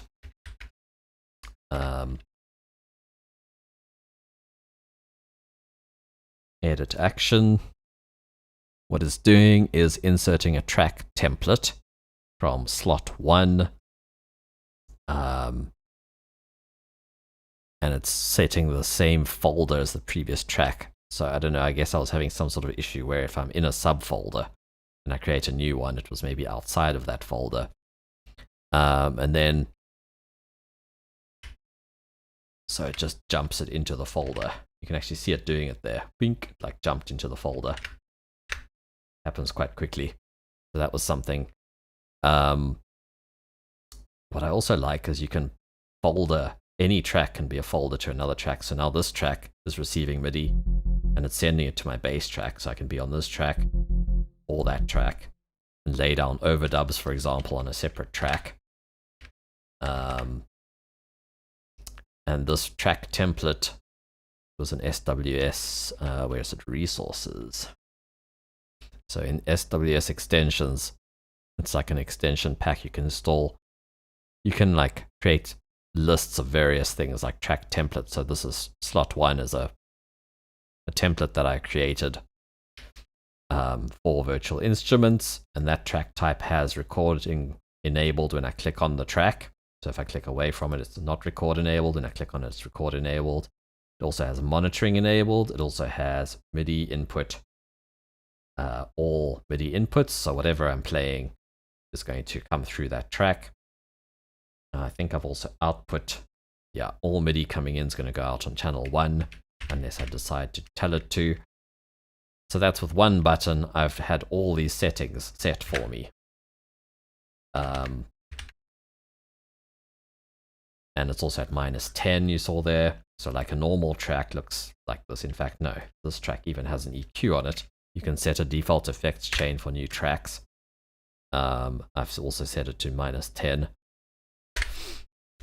So those tracks are useful for audio. I don't want it to record enabling or listening to my input whenever I click on an audio track, for example. I only need that for MIDI.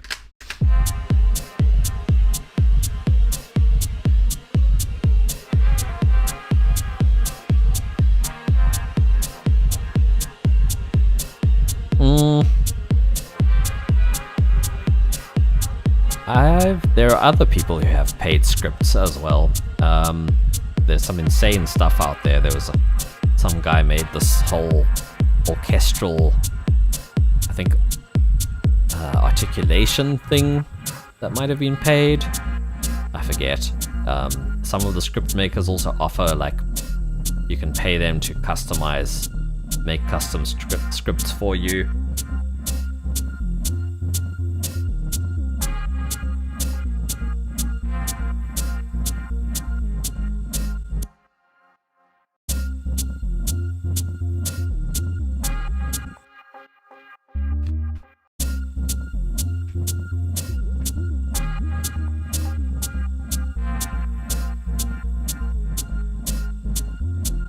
I mean, the biggest expense I had with Reaper was, well, buying third-party plugins.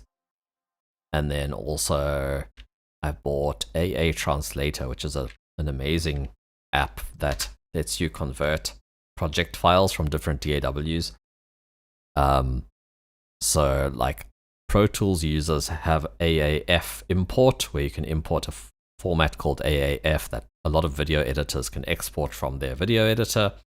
So then you import the AAF, you get all the audio from their video project. And then we can mix the audio like professional sound mixing, and they can like do the final touches on the video, and we get the audio sounding good, and then send them the audio file, like a 2-track that's mastered and stuff, back to the video editor. So with that AA Translator, it was like, I think it was like $100 and something, maybe $200. So it was more expensive than Reaper, but it lets me import sessions from video editors and from other DAWs. We once had a guy doing some sound design for us in Cubase, and when he came to us, his AAF file didn't want to import into Pro Tools, so I ended up converting his Cubase session into a Pro Tools session. And then one time I worked like the whole afternoon on a Pro Tools session, but I worked on it inside Google Drive. And then when I opened it the next morning, I guess Google Drive had, I don't know, virus scanned or changed something about these audio files. So most programs would have just seen them as the same, but Pro Tools is so picky that it just didn't recognize any of the audio files, like even though they were perfectly fine. So the next morning it was like a corrupted session, basically. Couldn't open it. And it was due at like 11 a.m. So luckily I'd been using my employer's template in Pro Tools, and I hadn't done too much to his template. Like he has compressors and stuff on each track, and like sometimes I'd probably rendered like if I'd done something new, I might have actually committed to it or called it something so I could see what it was. So I converted it to a Reaper project and then added, in fact, I think I did as little as possible. I just basically, most of the editing had been like crossfades and volume. So I was like pre-mixing basically. So I just rendered all my edits to like stems, and then he pulled them into his template at the studio, and it sounded pretty much as it had. But like, holy crap, not gonna make that mistake again. And that was also thanks to AA Translator just converting the Pro Tools file into a Reaper file. But yeah, $200.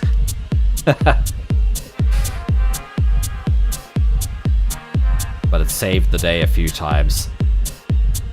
A few grey hair moments were saved.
Plan here.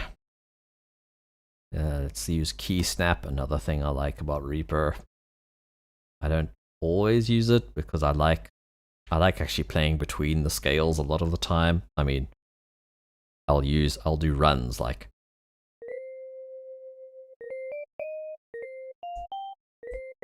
so that note wouldn't be in the scale, but I'd play it, you know.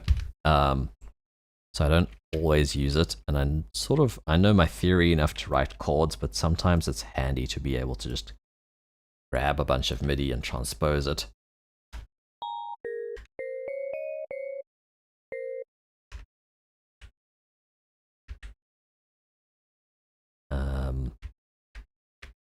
Like this.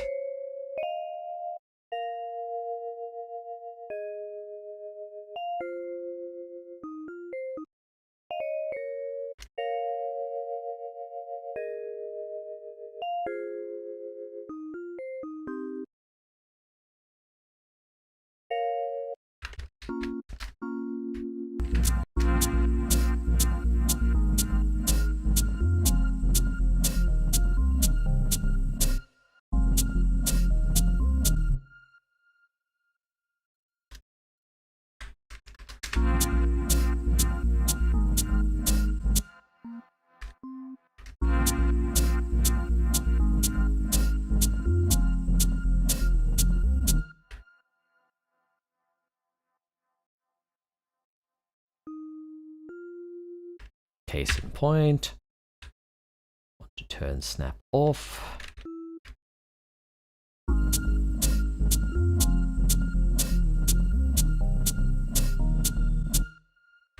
Invert this.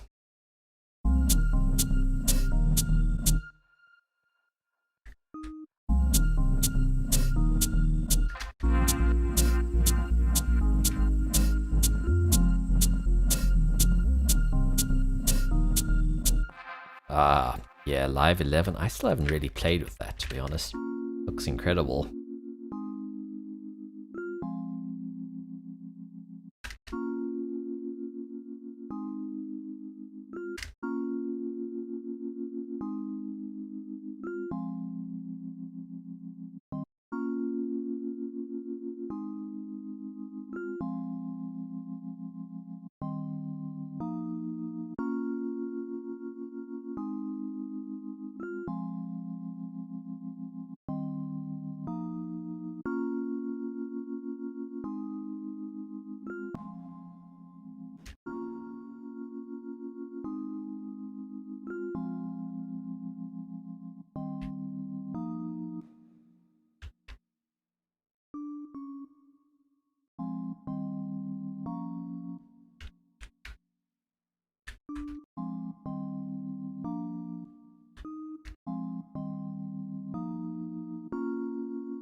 Something else that's cool, humanize.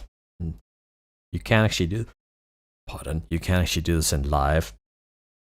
If you use the groove pool, you can turn down like the groove slider. So it's not adding the groove, but you can turn up, there's a, forget what it's called. It's like variation or something. So if you dial that up, you can get randomization, which is kind of like this humanizing function. You can see all the notes have moved now.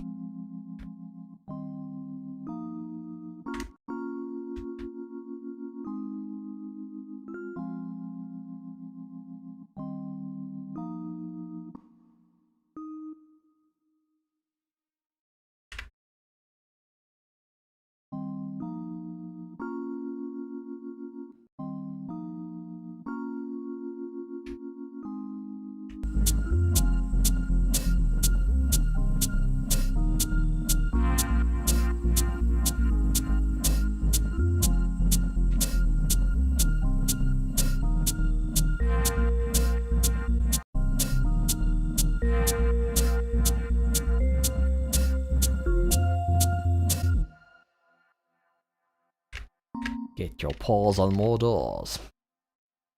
I don't know though. I don't know if it's worth it. I think at some point it's better to just learn one really well. Says me, of all people.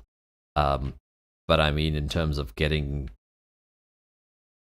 it to like second nature. And then basically, even like I started on FL and actually I didn't. I started on Reason 2, and then FL was a huge step up at the time. FL 6 was a big step up in terms of being able to use all sorts of free VSTs. But I learned the tools I had because they were mostly free VSTs. I had to really make the most of them. I guess because I wasn't pirating stuff either.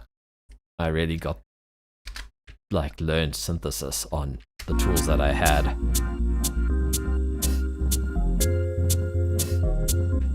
And now it's like those skills are applied to loads of other synths, you know?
But it's kind of, I guess, like learning different languages.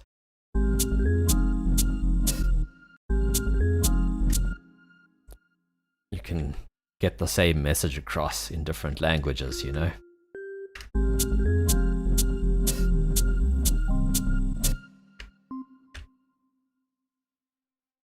Haha. Bakuri? How do you say your name? This is Reaper.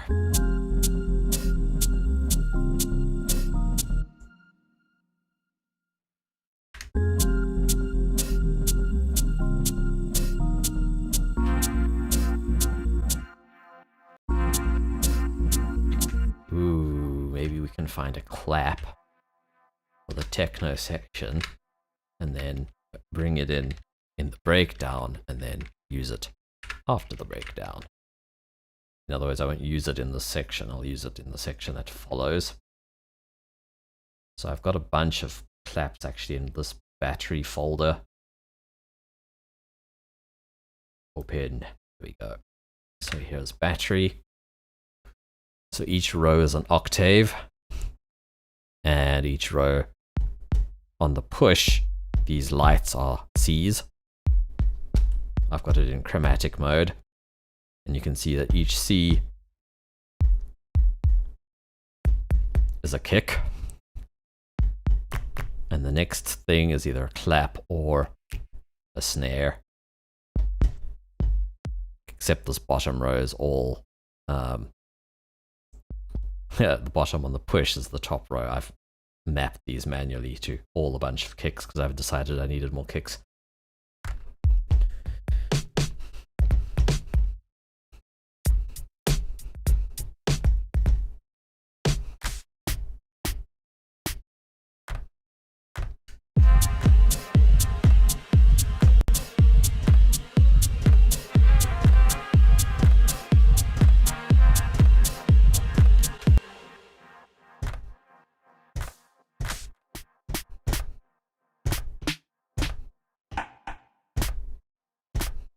Those two might work well together.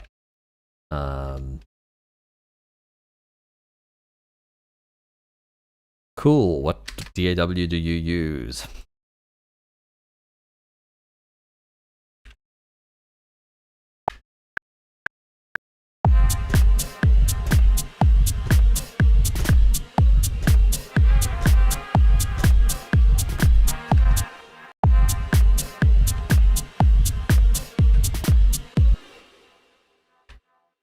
Man, that RP thing is wild.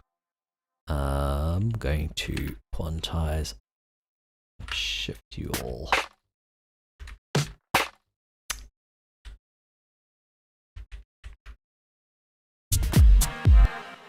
Scale lock was on. Oops.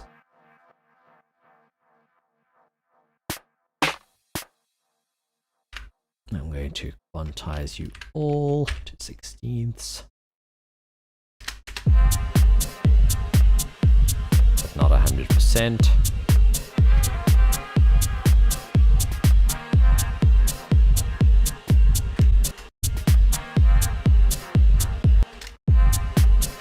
Let's figure out what the swing is. Another thing I like about Reaper. So I've made that note late. I could refine it with the swing slider. Let's call it, cool, 27%.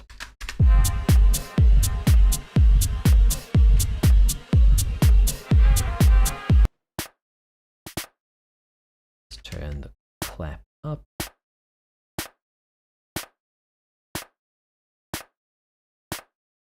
And maybe copy this clap to another clap.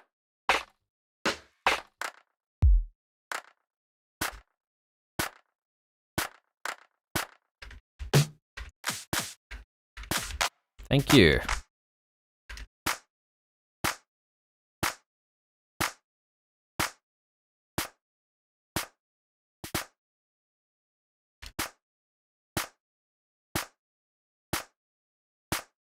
FL. Hey, since 5 or 6 years. Nice. I thought you were saying from version 5 or 6. That's why I was going, hey, because I started on 6. Well, 6 was the first one I legally got. I had 2.5 before that. Yeah, I can understand. FL has its perks.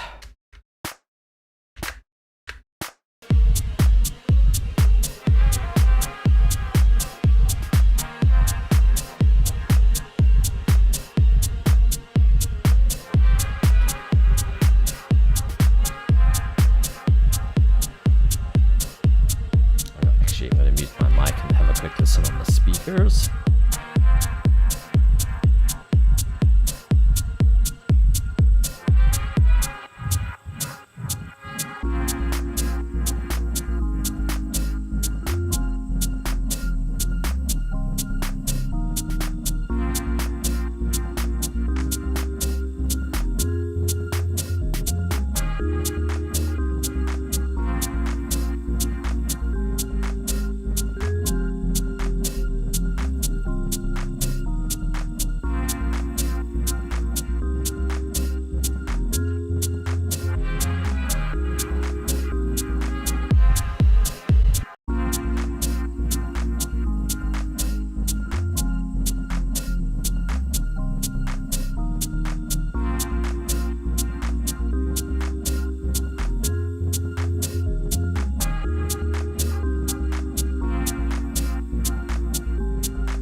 Damn, sounds quite nice on the speakers.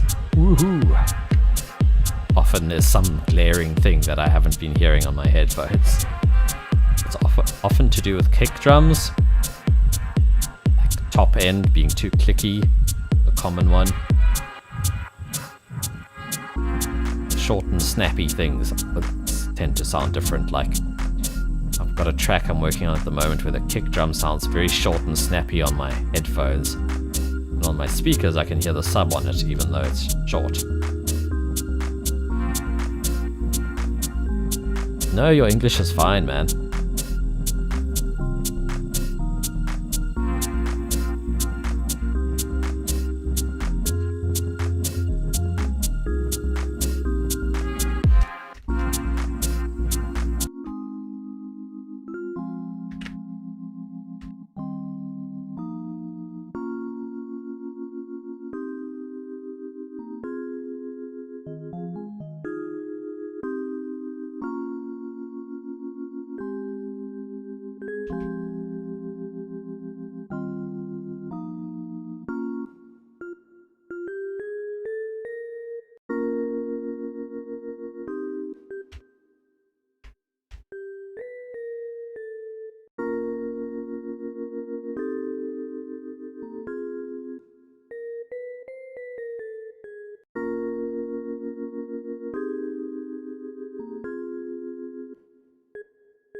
Right, let's make this more interesting.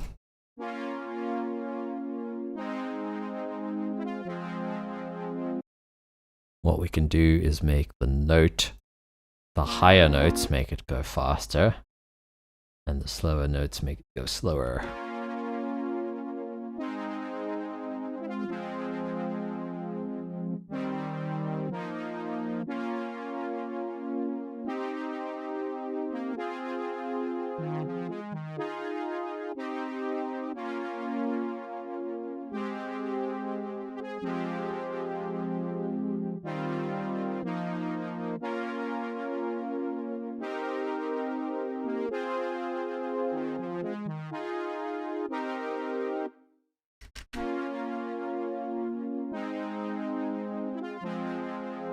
I've never liked the reverb in Serum.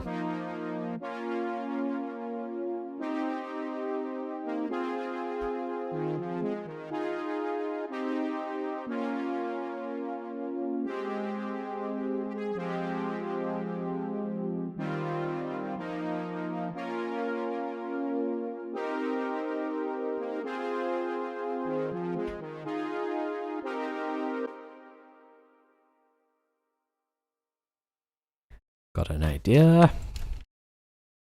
sustain that last chord and maybe modulate it in some way.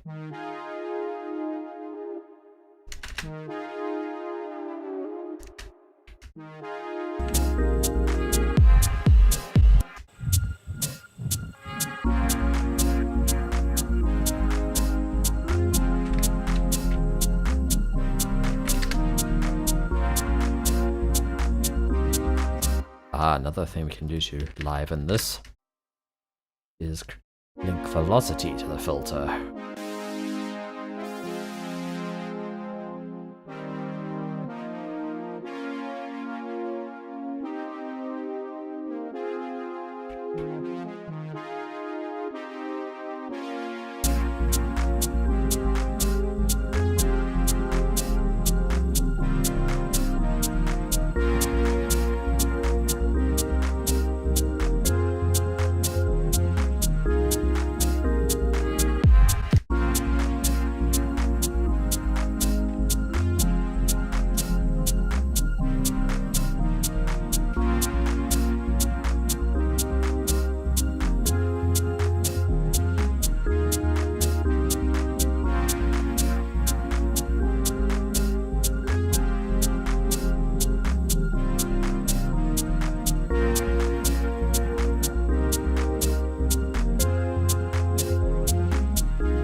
Track. I'll do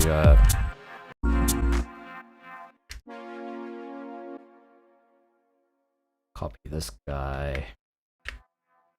What I'll do is I'll copy that first.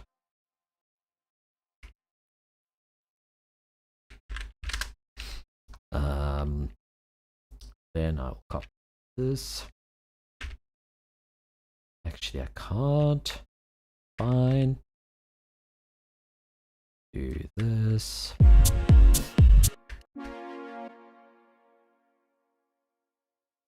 Going to send it to here.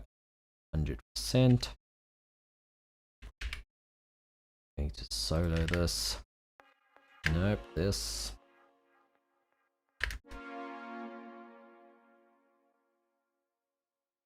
Make a big old reverb tail.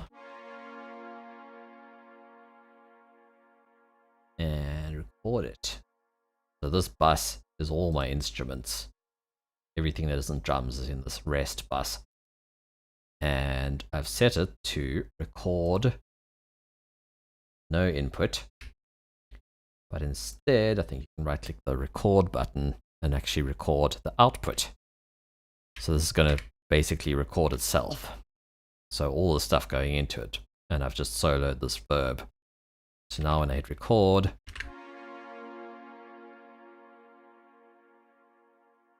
I'm resampling whatever I've soloed.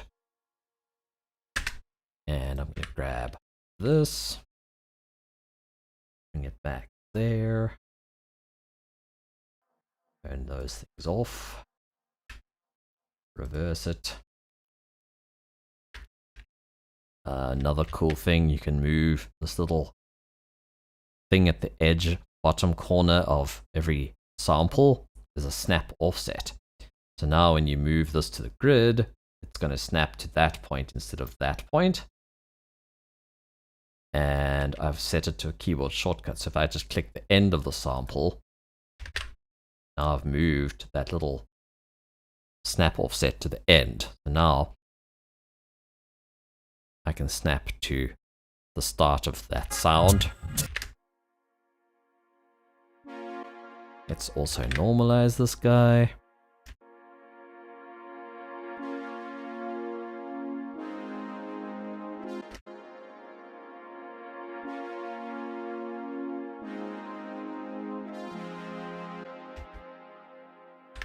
Oh, we're still sending it to that huge reverb. So normally, if it's just audio, I'll just put the audio on the reverb track. And then I can just apply effects. Like, let's pretend, let's do it on this trumpet. If I just stick it here, and then solo it.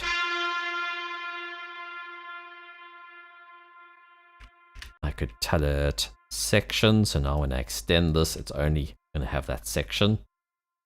And then I can go apply track and take effects to new take. And now I've got a reverb. I could now reverse that trumpet, which I might actually want to do. Just going to move it down to the trumpet track. Yeah.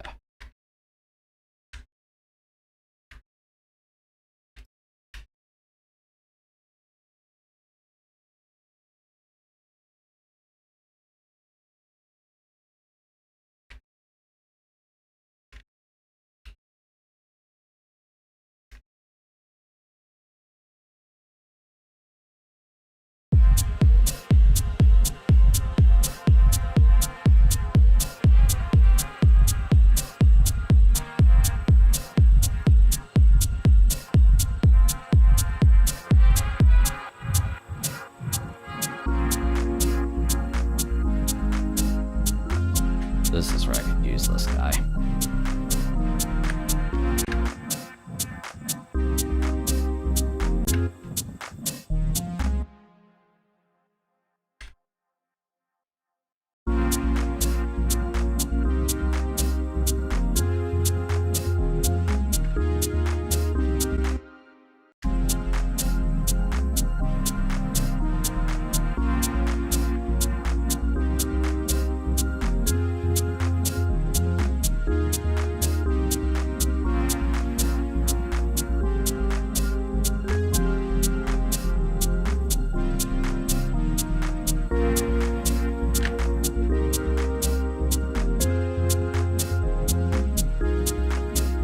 Cheers, dude. Have a good evening.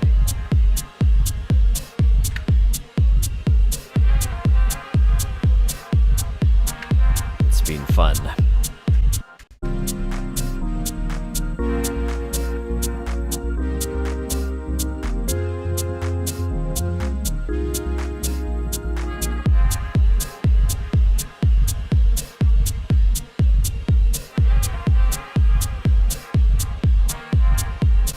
Debating how to merge these things. Maybe we could reuse the bass.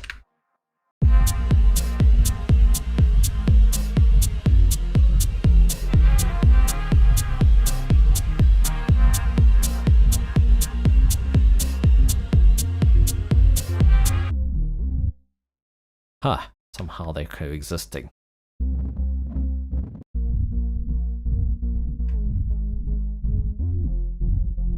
Wasn't the plan though. I was going to take this out for a while and have something different.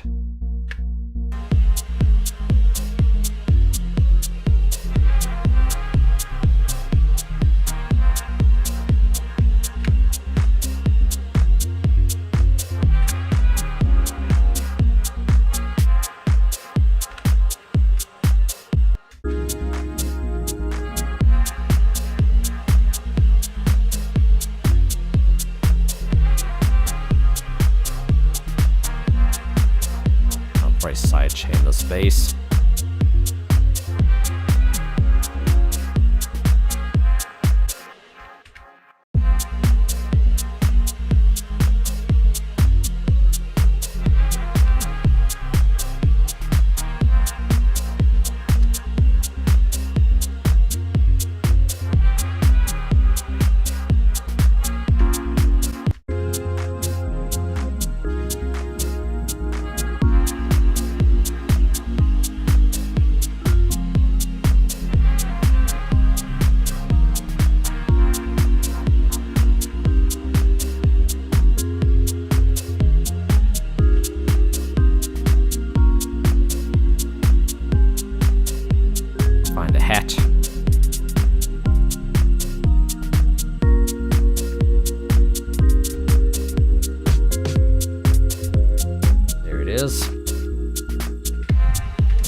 Just remembered my swing, which is good.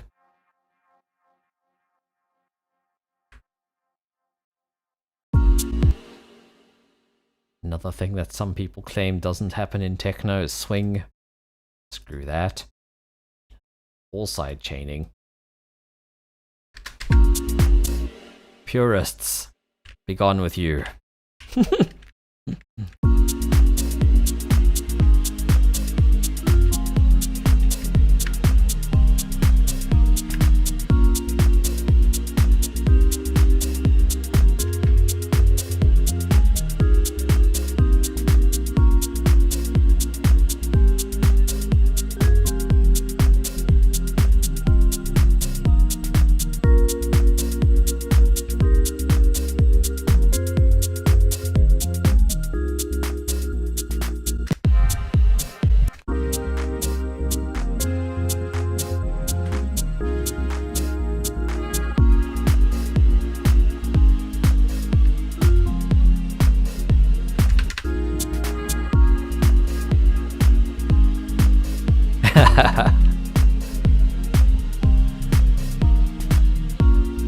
Maybe we'll bring back the bees after the section.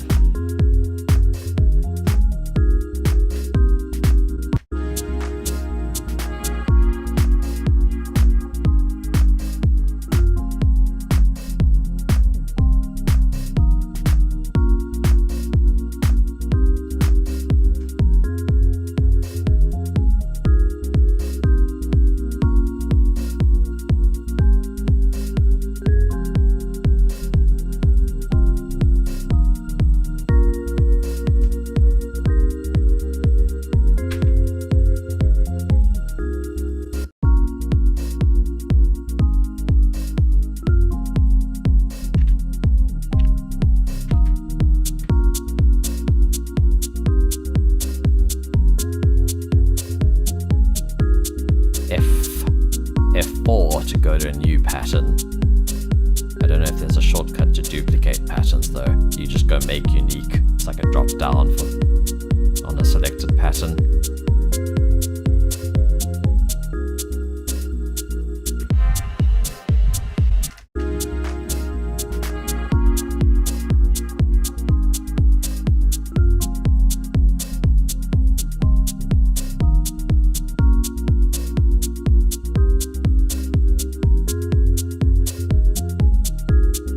Make unique is, yeah, to clone a pattern.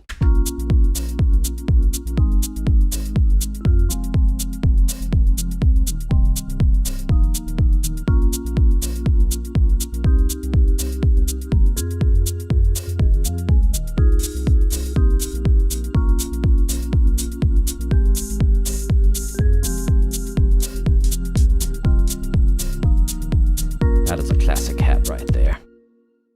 Let me get it.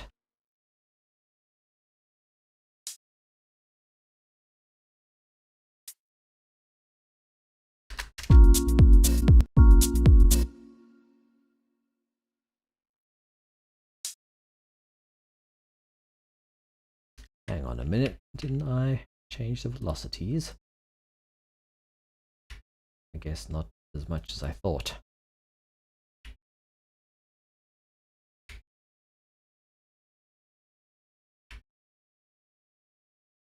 Huh. I thought I'd made them like almost full. I'm confused.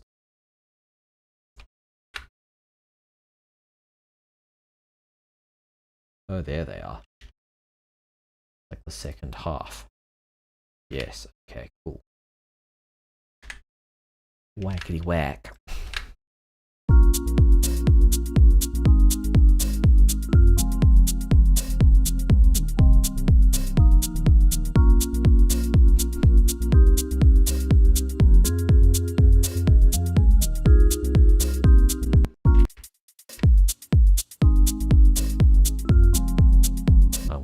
This hat. Maybe I should have a different note lane for that hat.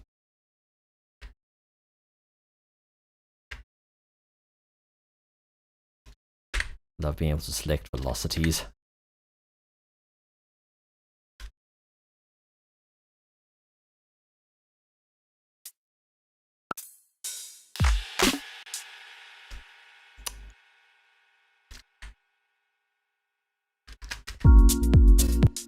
That is the one, yes.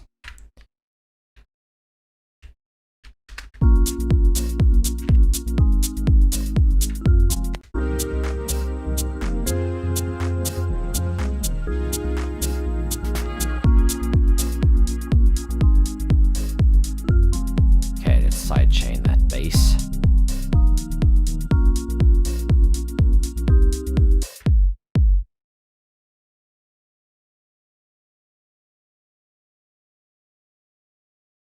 Gate. So now we're hearing it gating. If I turn up the dry, now we're not hearing it gating. We can use this pre thing though, and the attack to make sure it's happening like immediately. The pre-open kind of, I think it looks ahead and hears the sound, it adds latency. I send MIDI whenever the gate opens. Might have to set it kind of high though.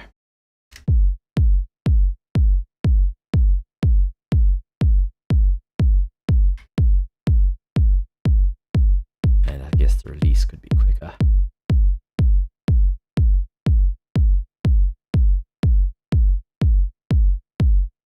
Cool.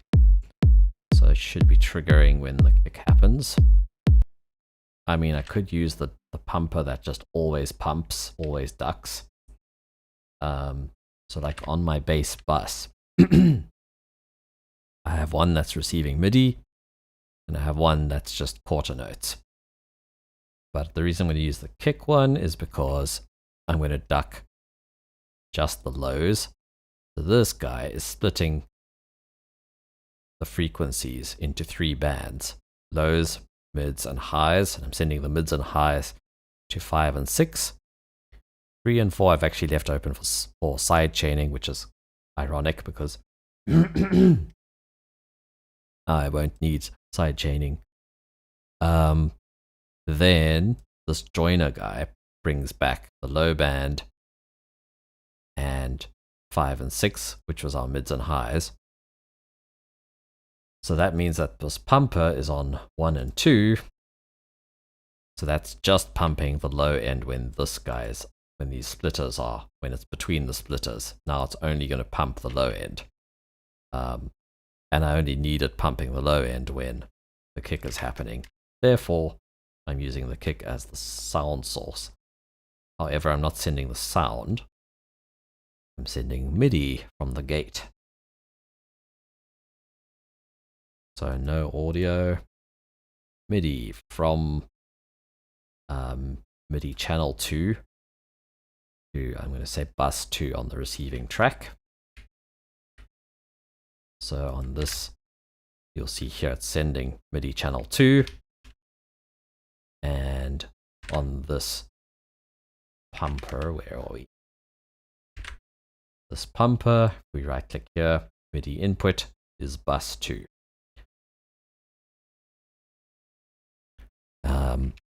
That's funny, I think I've rolled off some on my voice.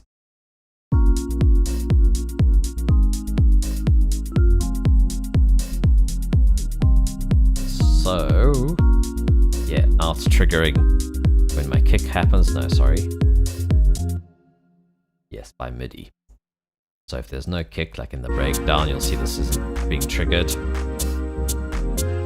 You'll just see a little dot moving.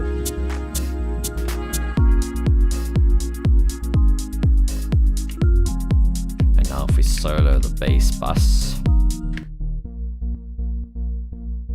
you can hear there's ducking, but it's only happening on the low band. So if I turn down the mid band, you can hear the bass is ducking, but not the mids.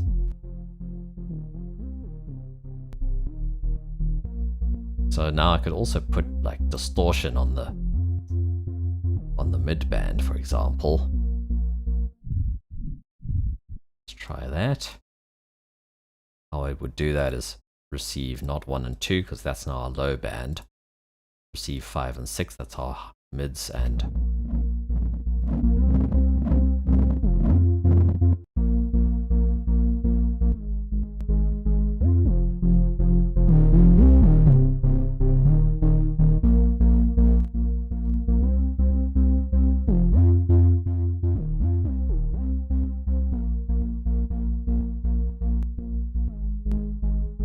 that's the distortion's only on the mid band. So if I turn down the lows, you hear distortion. Bass is still clean. That was just for example. I won't actually do that, although I might put this on this bass directly.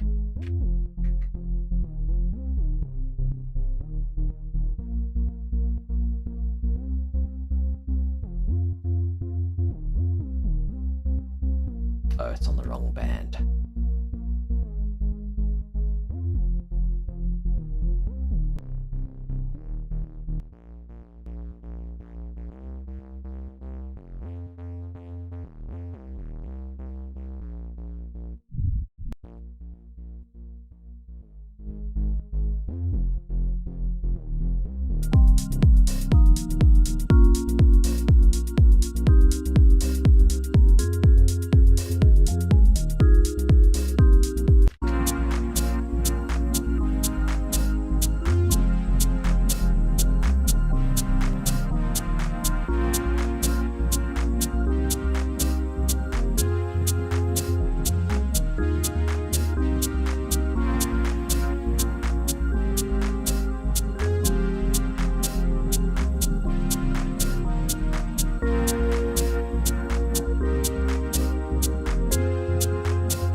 Duplicate this section, make more of an intro.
Do lots more percussion, but we'll see. Not yet.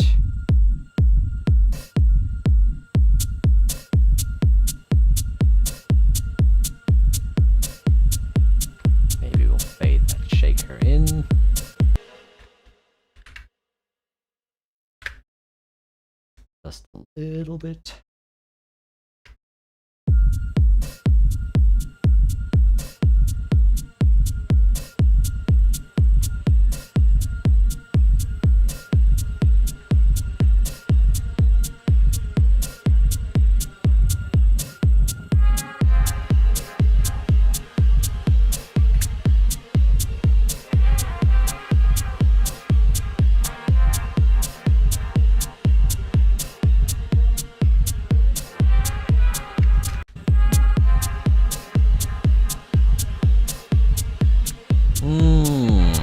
Bass house.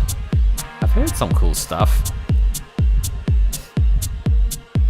I've heard some stuff that was not my style, and I heard some stuff that was. I guess it's like that with everything.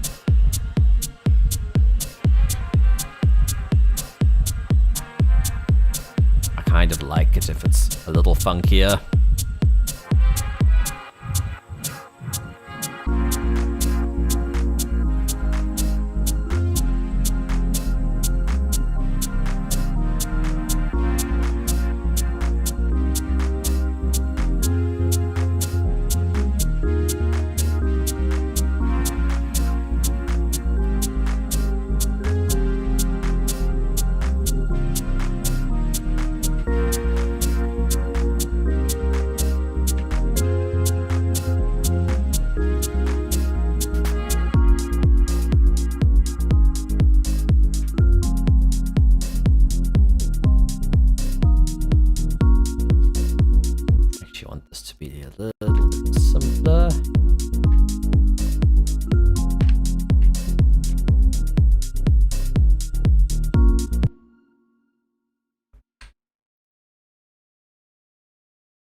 Adjust these hats.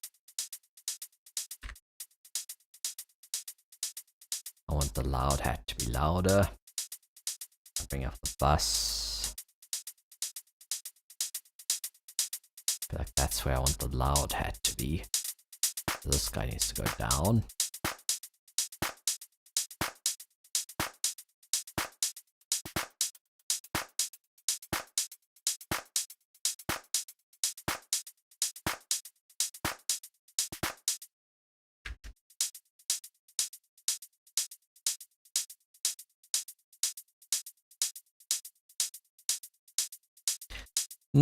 Not really. I mean, push. I've got a script for push that works in Reaper, like someone made a script that gets push to work in Bitwig, and he ported it over to Reaper.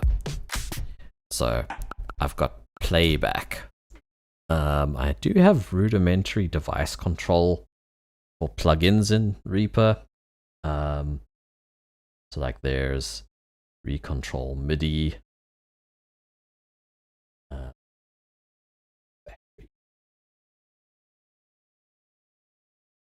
Oh no, that was browse device. There we go. Let me look at my camera. Yes, that's the guy. Driven by Moss for Reaper. Right.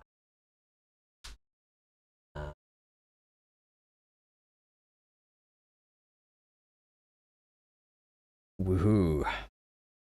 Yeah, so I can actually go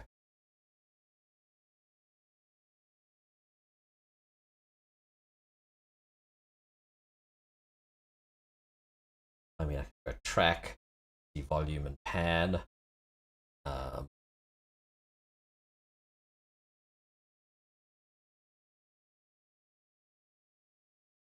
Control.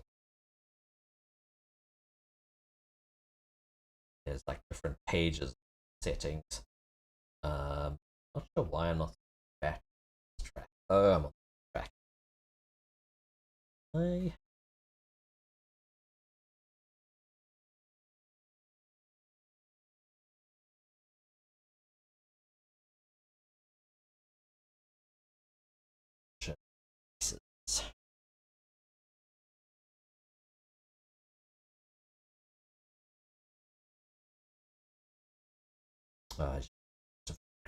Huh.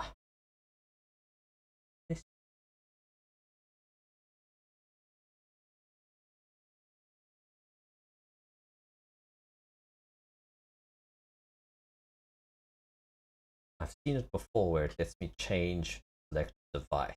Wow. I don't know, maybe it's more fun on push. But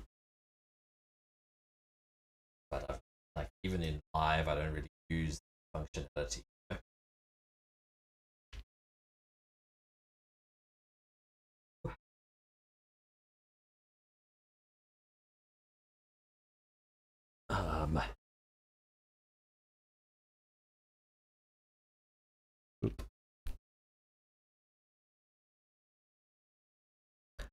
Speakers. My speakers are super old. ESI. This ESI monitors. That's a complete box. That is a TV screen. And that is the speaker. I have some MIDI controllers. Oh no, yes. This thing I was using, I used to sometimes DJ. I used to DJ with this actually before I got a proper controller. Just a simple MIDI controller. You can map all the controls. And then this guy is my DJ controller. Holy heck, it's heavy. Got a nice, there we go, like stand in the way. This thing looks like crap in the day, but it lights up like a Christmas tree when it's on. It's great. I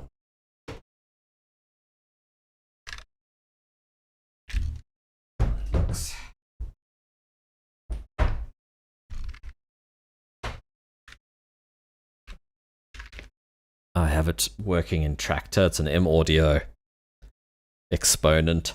The drivers are like for Windows 7. So on a Mac it would long be broken. Long no longer be working.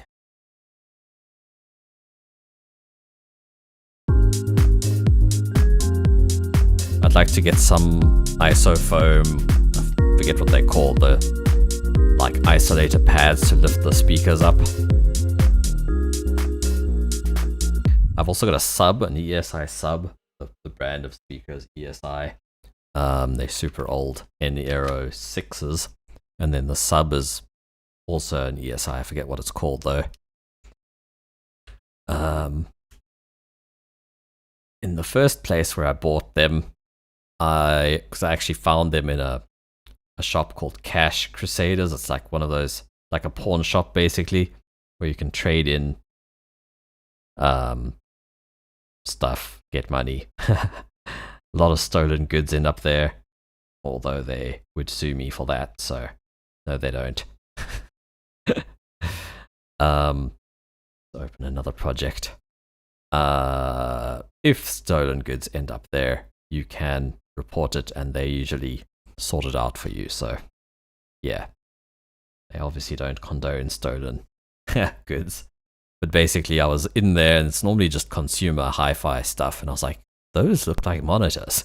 I called my friend and we tried to plug in my phone. We couldn't hear shit because they had loads of other speakers playing. And then we literally carried them in, like, the shop put the speakers in bags, like a bag each, a huge shopping bag. And we literally walked back to my place, like through the suburb, carrying these speakers in packets. And then I found the sub later, and the place I was living in had wooden floors, and these speakers, for whatever reason, were giving so much bass in that place that I couldn't even tell when the sub was on. I didn't need it. I didn't use it, actually, until I've moved. Ooh, this is a fast techno thing.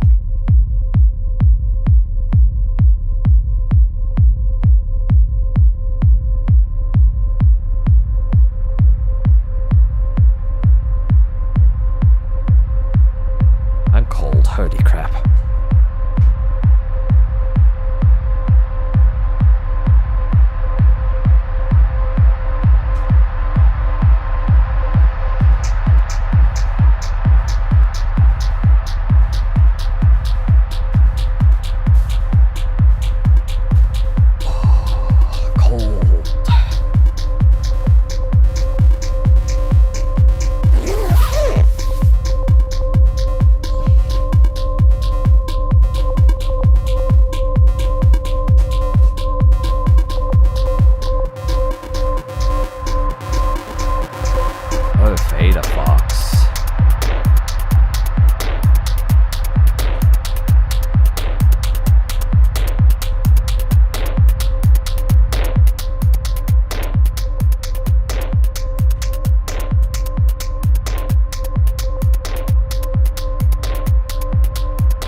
And it has been raining.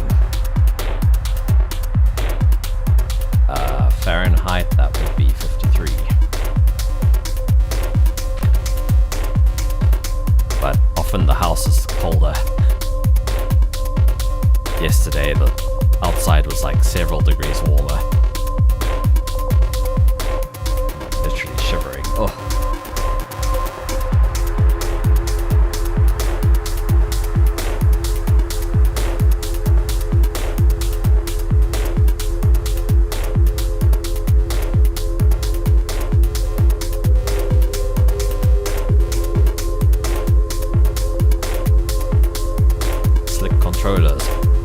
Let's check the other thing you sent me.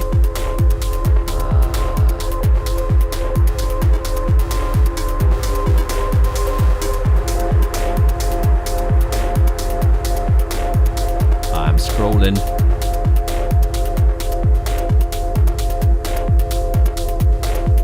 Found it.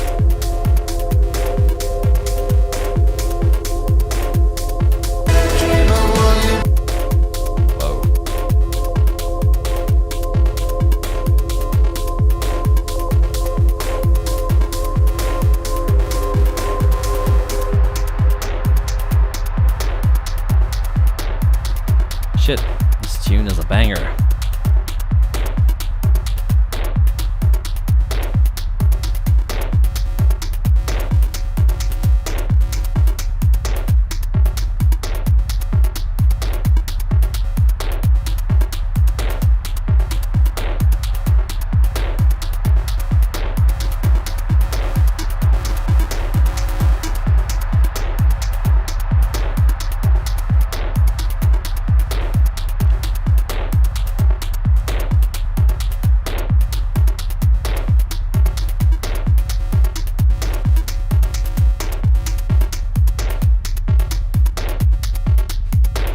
See if I can find the reference.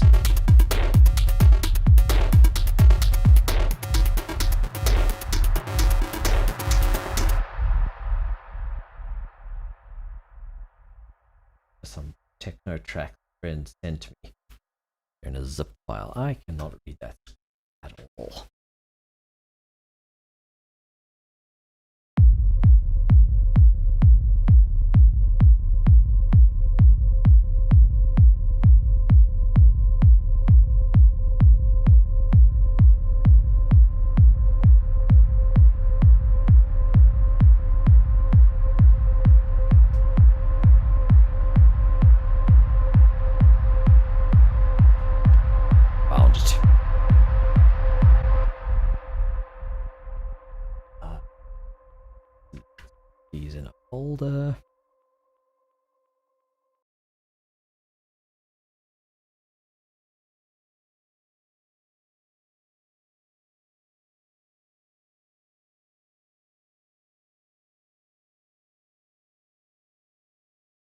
this window across.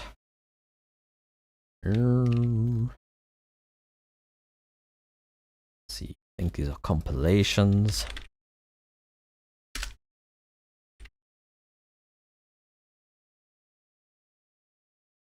Don't tell me it didn't copy.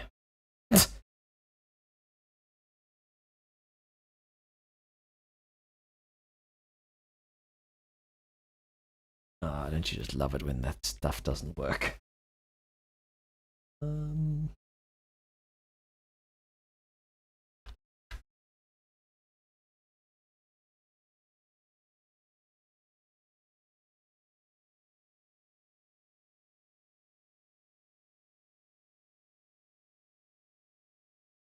wow. This is an app called TerraCopy, and you can get it to verify things when you copy them. Which I thought was pretty cool.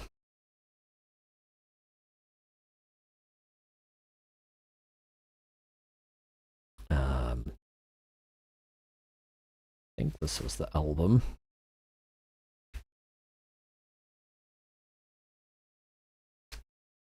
Convert that to the other one.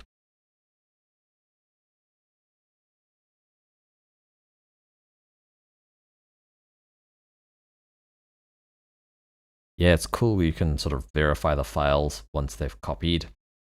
I feel like it's a little bit more, takes like almost a third longer at times. But for me, that peace of mind can be worth it depending on what you're copying.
Very slow moving, but they're always evolving, so you don't like get tired of it, you know? There's so much going on.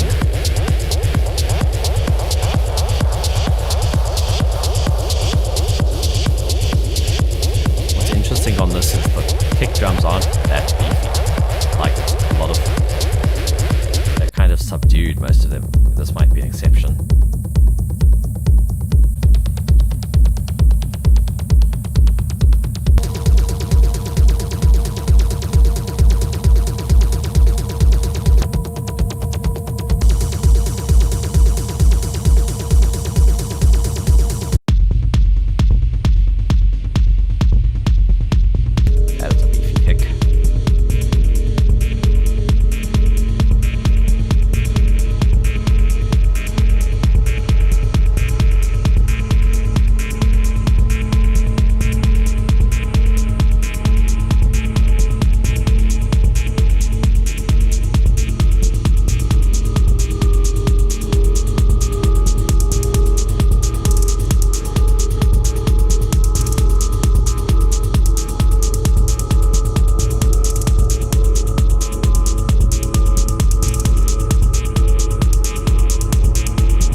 Adventure was the one track.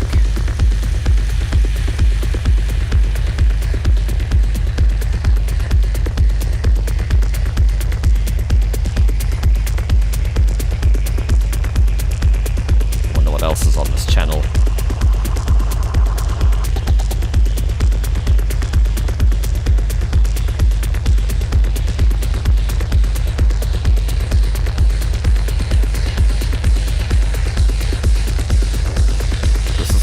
With a more subdued kick.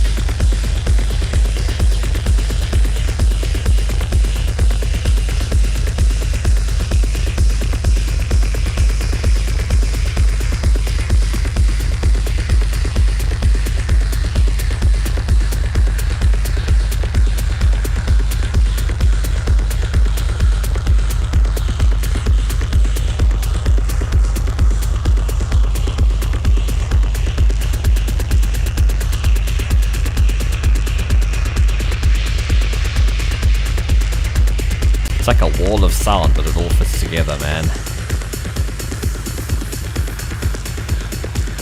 Lots of automation, yeah.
Live also takes ages to open for me.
Screen saying you have a big update.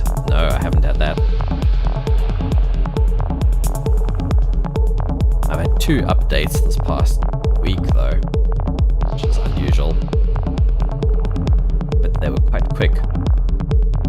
I suspect it was that printer related bug that they were trying to patch. And then they made it worse or something. For certain devices, or some printers weren't working.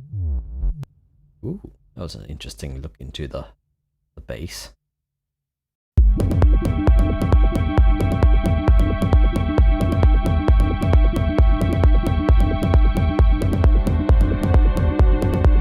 So yeah, this is the Reason Rack device inside Reaper. I love this grain plugin.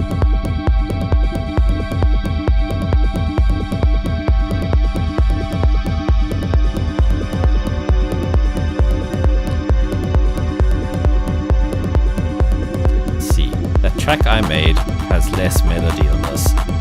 He was calling it a bit melodic and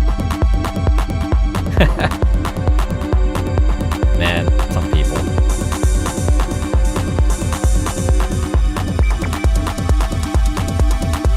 The same guy who gave me this compilation was complaining about something of mine being too melodic.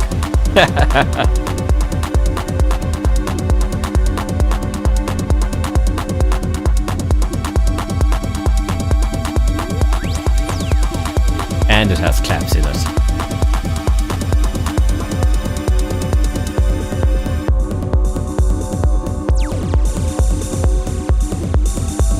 Man, this stuff is good though.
Man, this is the Battery 3 library. It's so cool.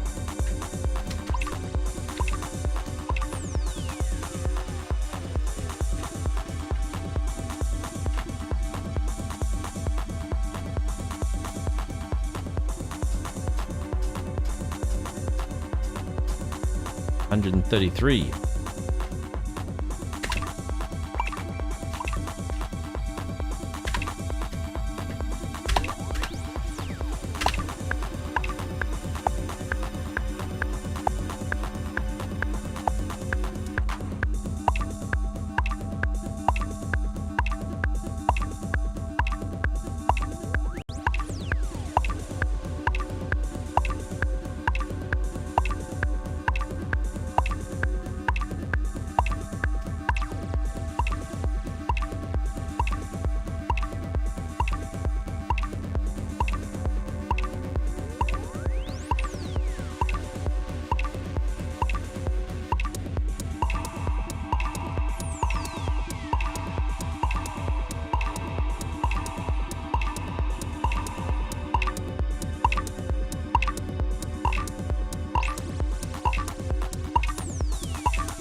Man, that was really enjoyable.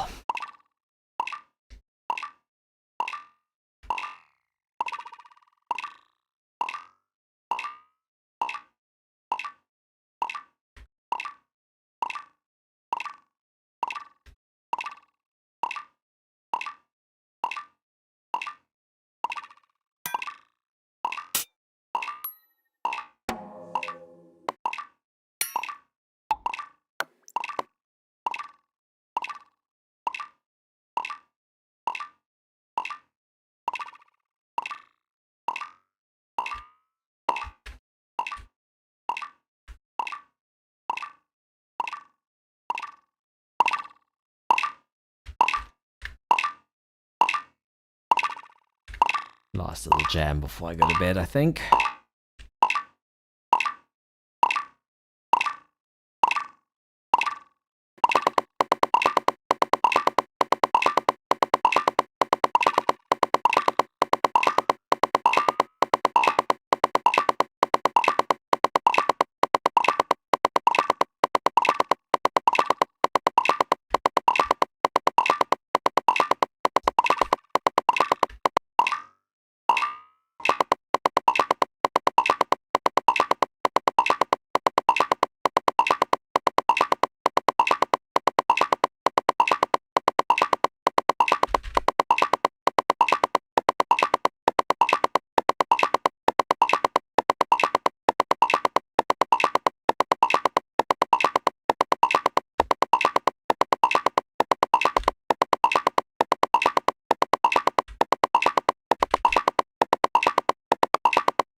Holy crap.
cool, man. Have a good night. Thanks for popping in. What is the time? Past midnight. Yeah. This is me having had coffee. Oops.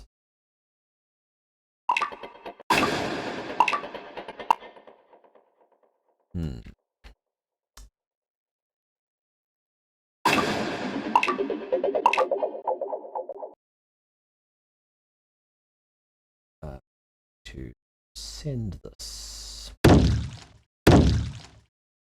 Or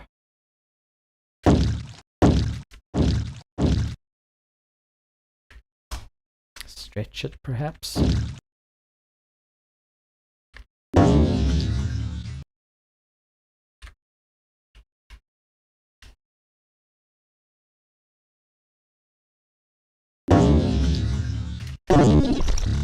Whoa.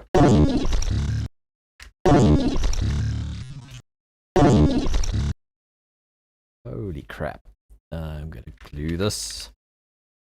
So now we've rendered that as a new sample.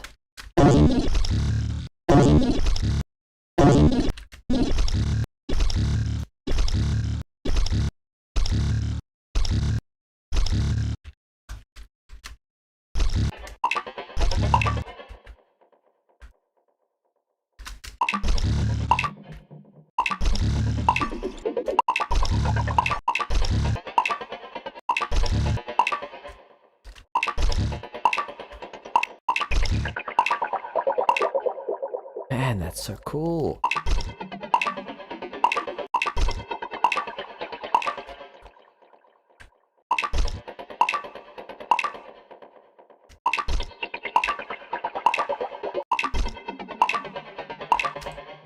Let's duplicate it in a triplet or something off-grid.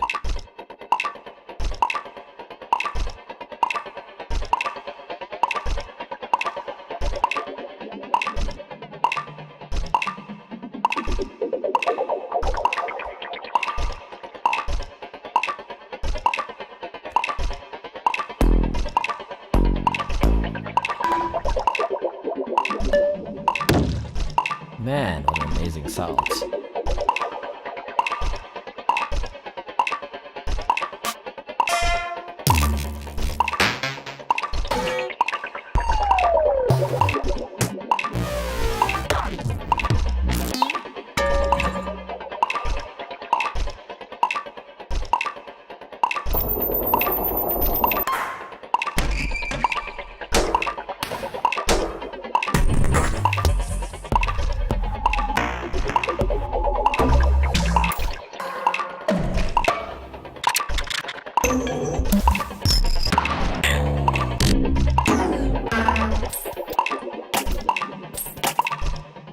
It's ironic that battery 3, it's like 32-bit only.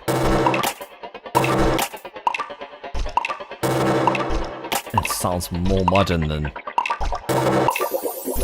most new sample packs I've ever heard.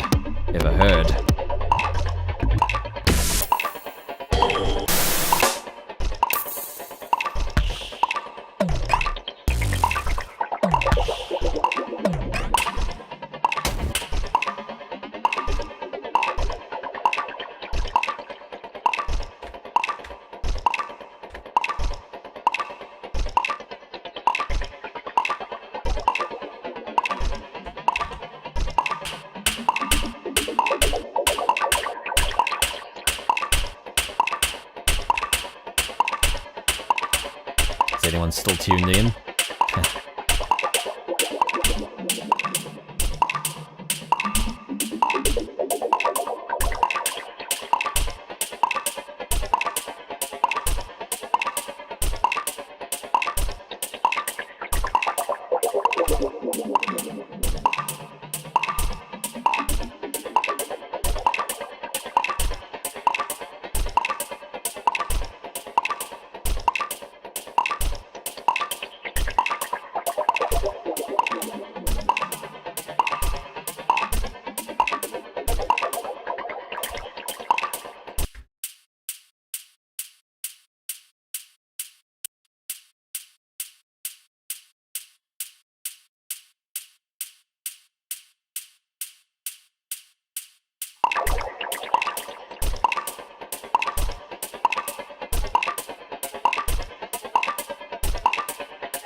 reset in guitaring is insane.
I'm gonna pan every other one.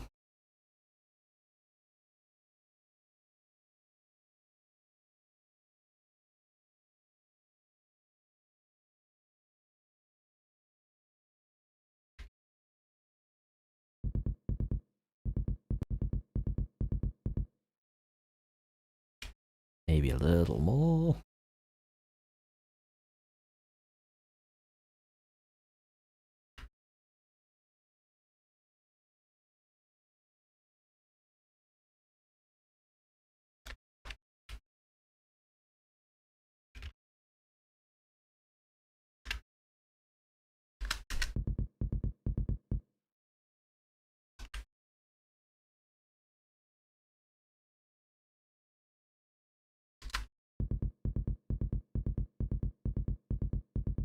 Ooh, small bit of movement. It's nice though. I think I want to do a little more though.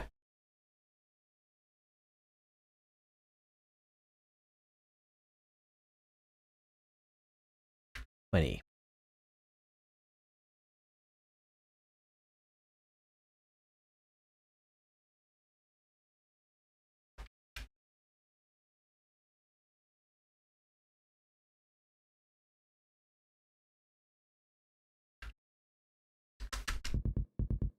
That's better.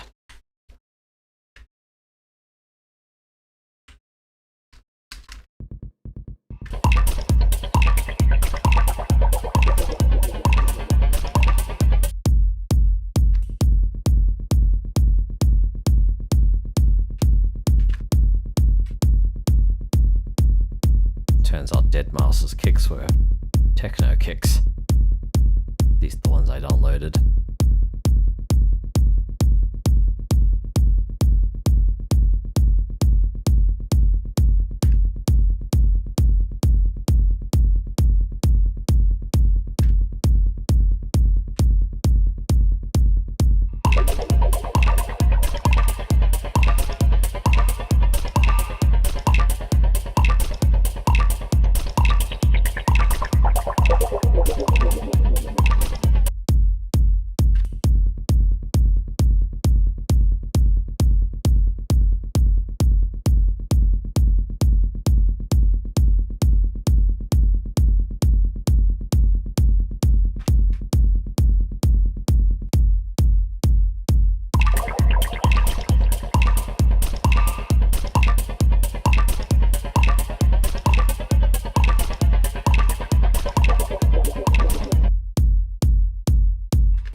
Fun. Hope you all enjoyed it. Yeah. Let's see what else is on this label real quick. Holy heck, okay. This is beyond where I want to go.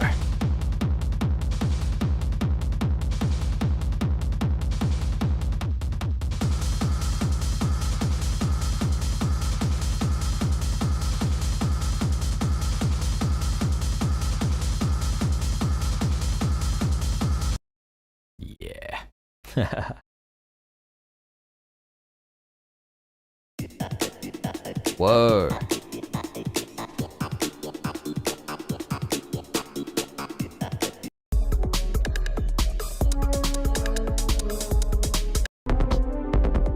Oh, it's like a mix.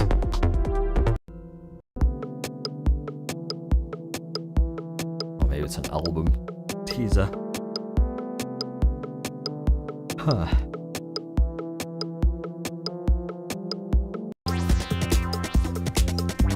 Seems to be one thing.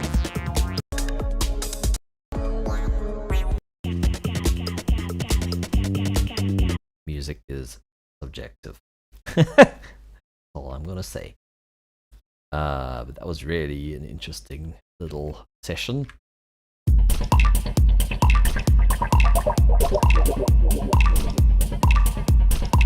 I dig this. Okay.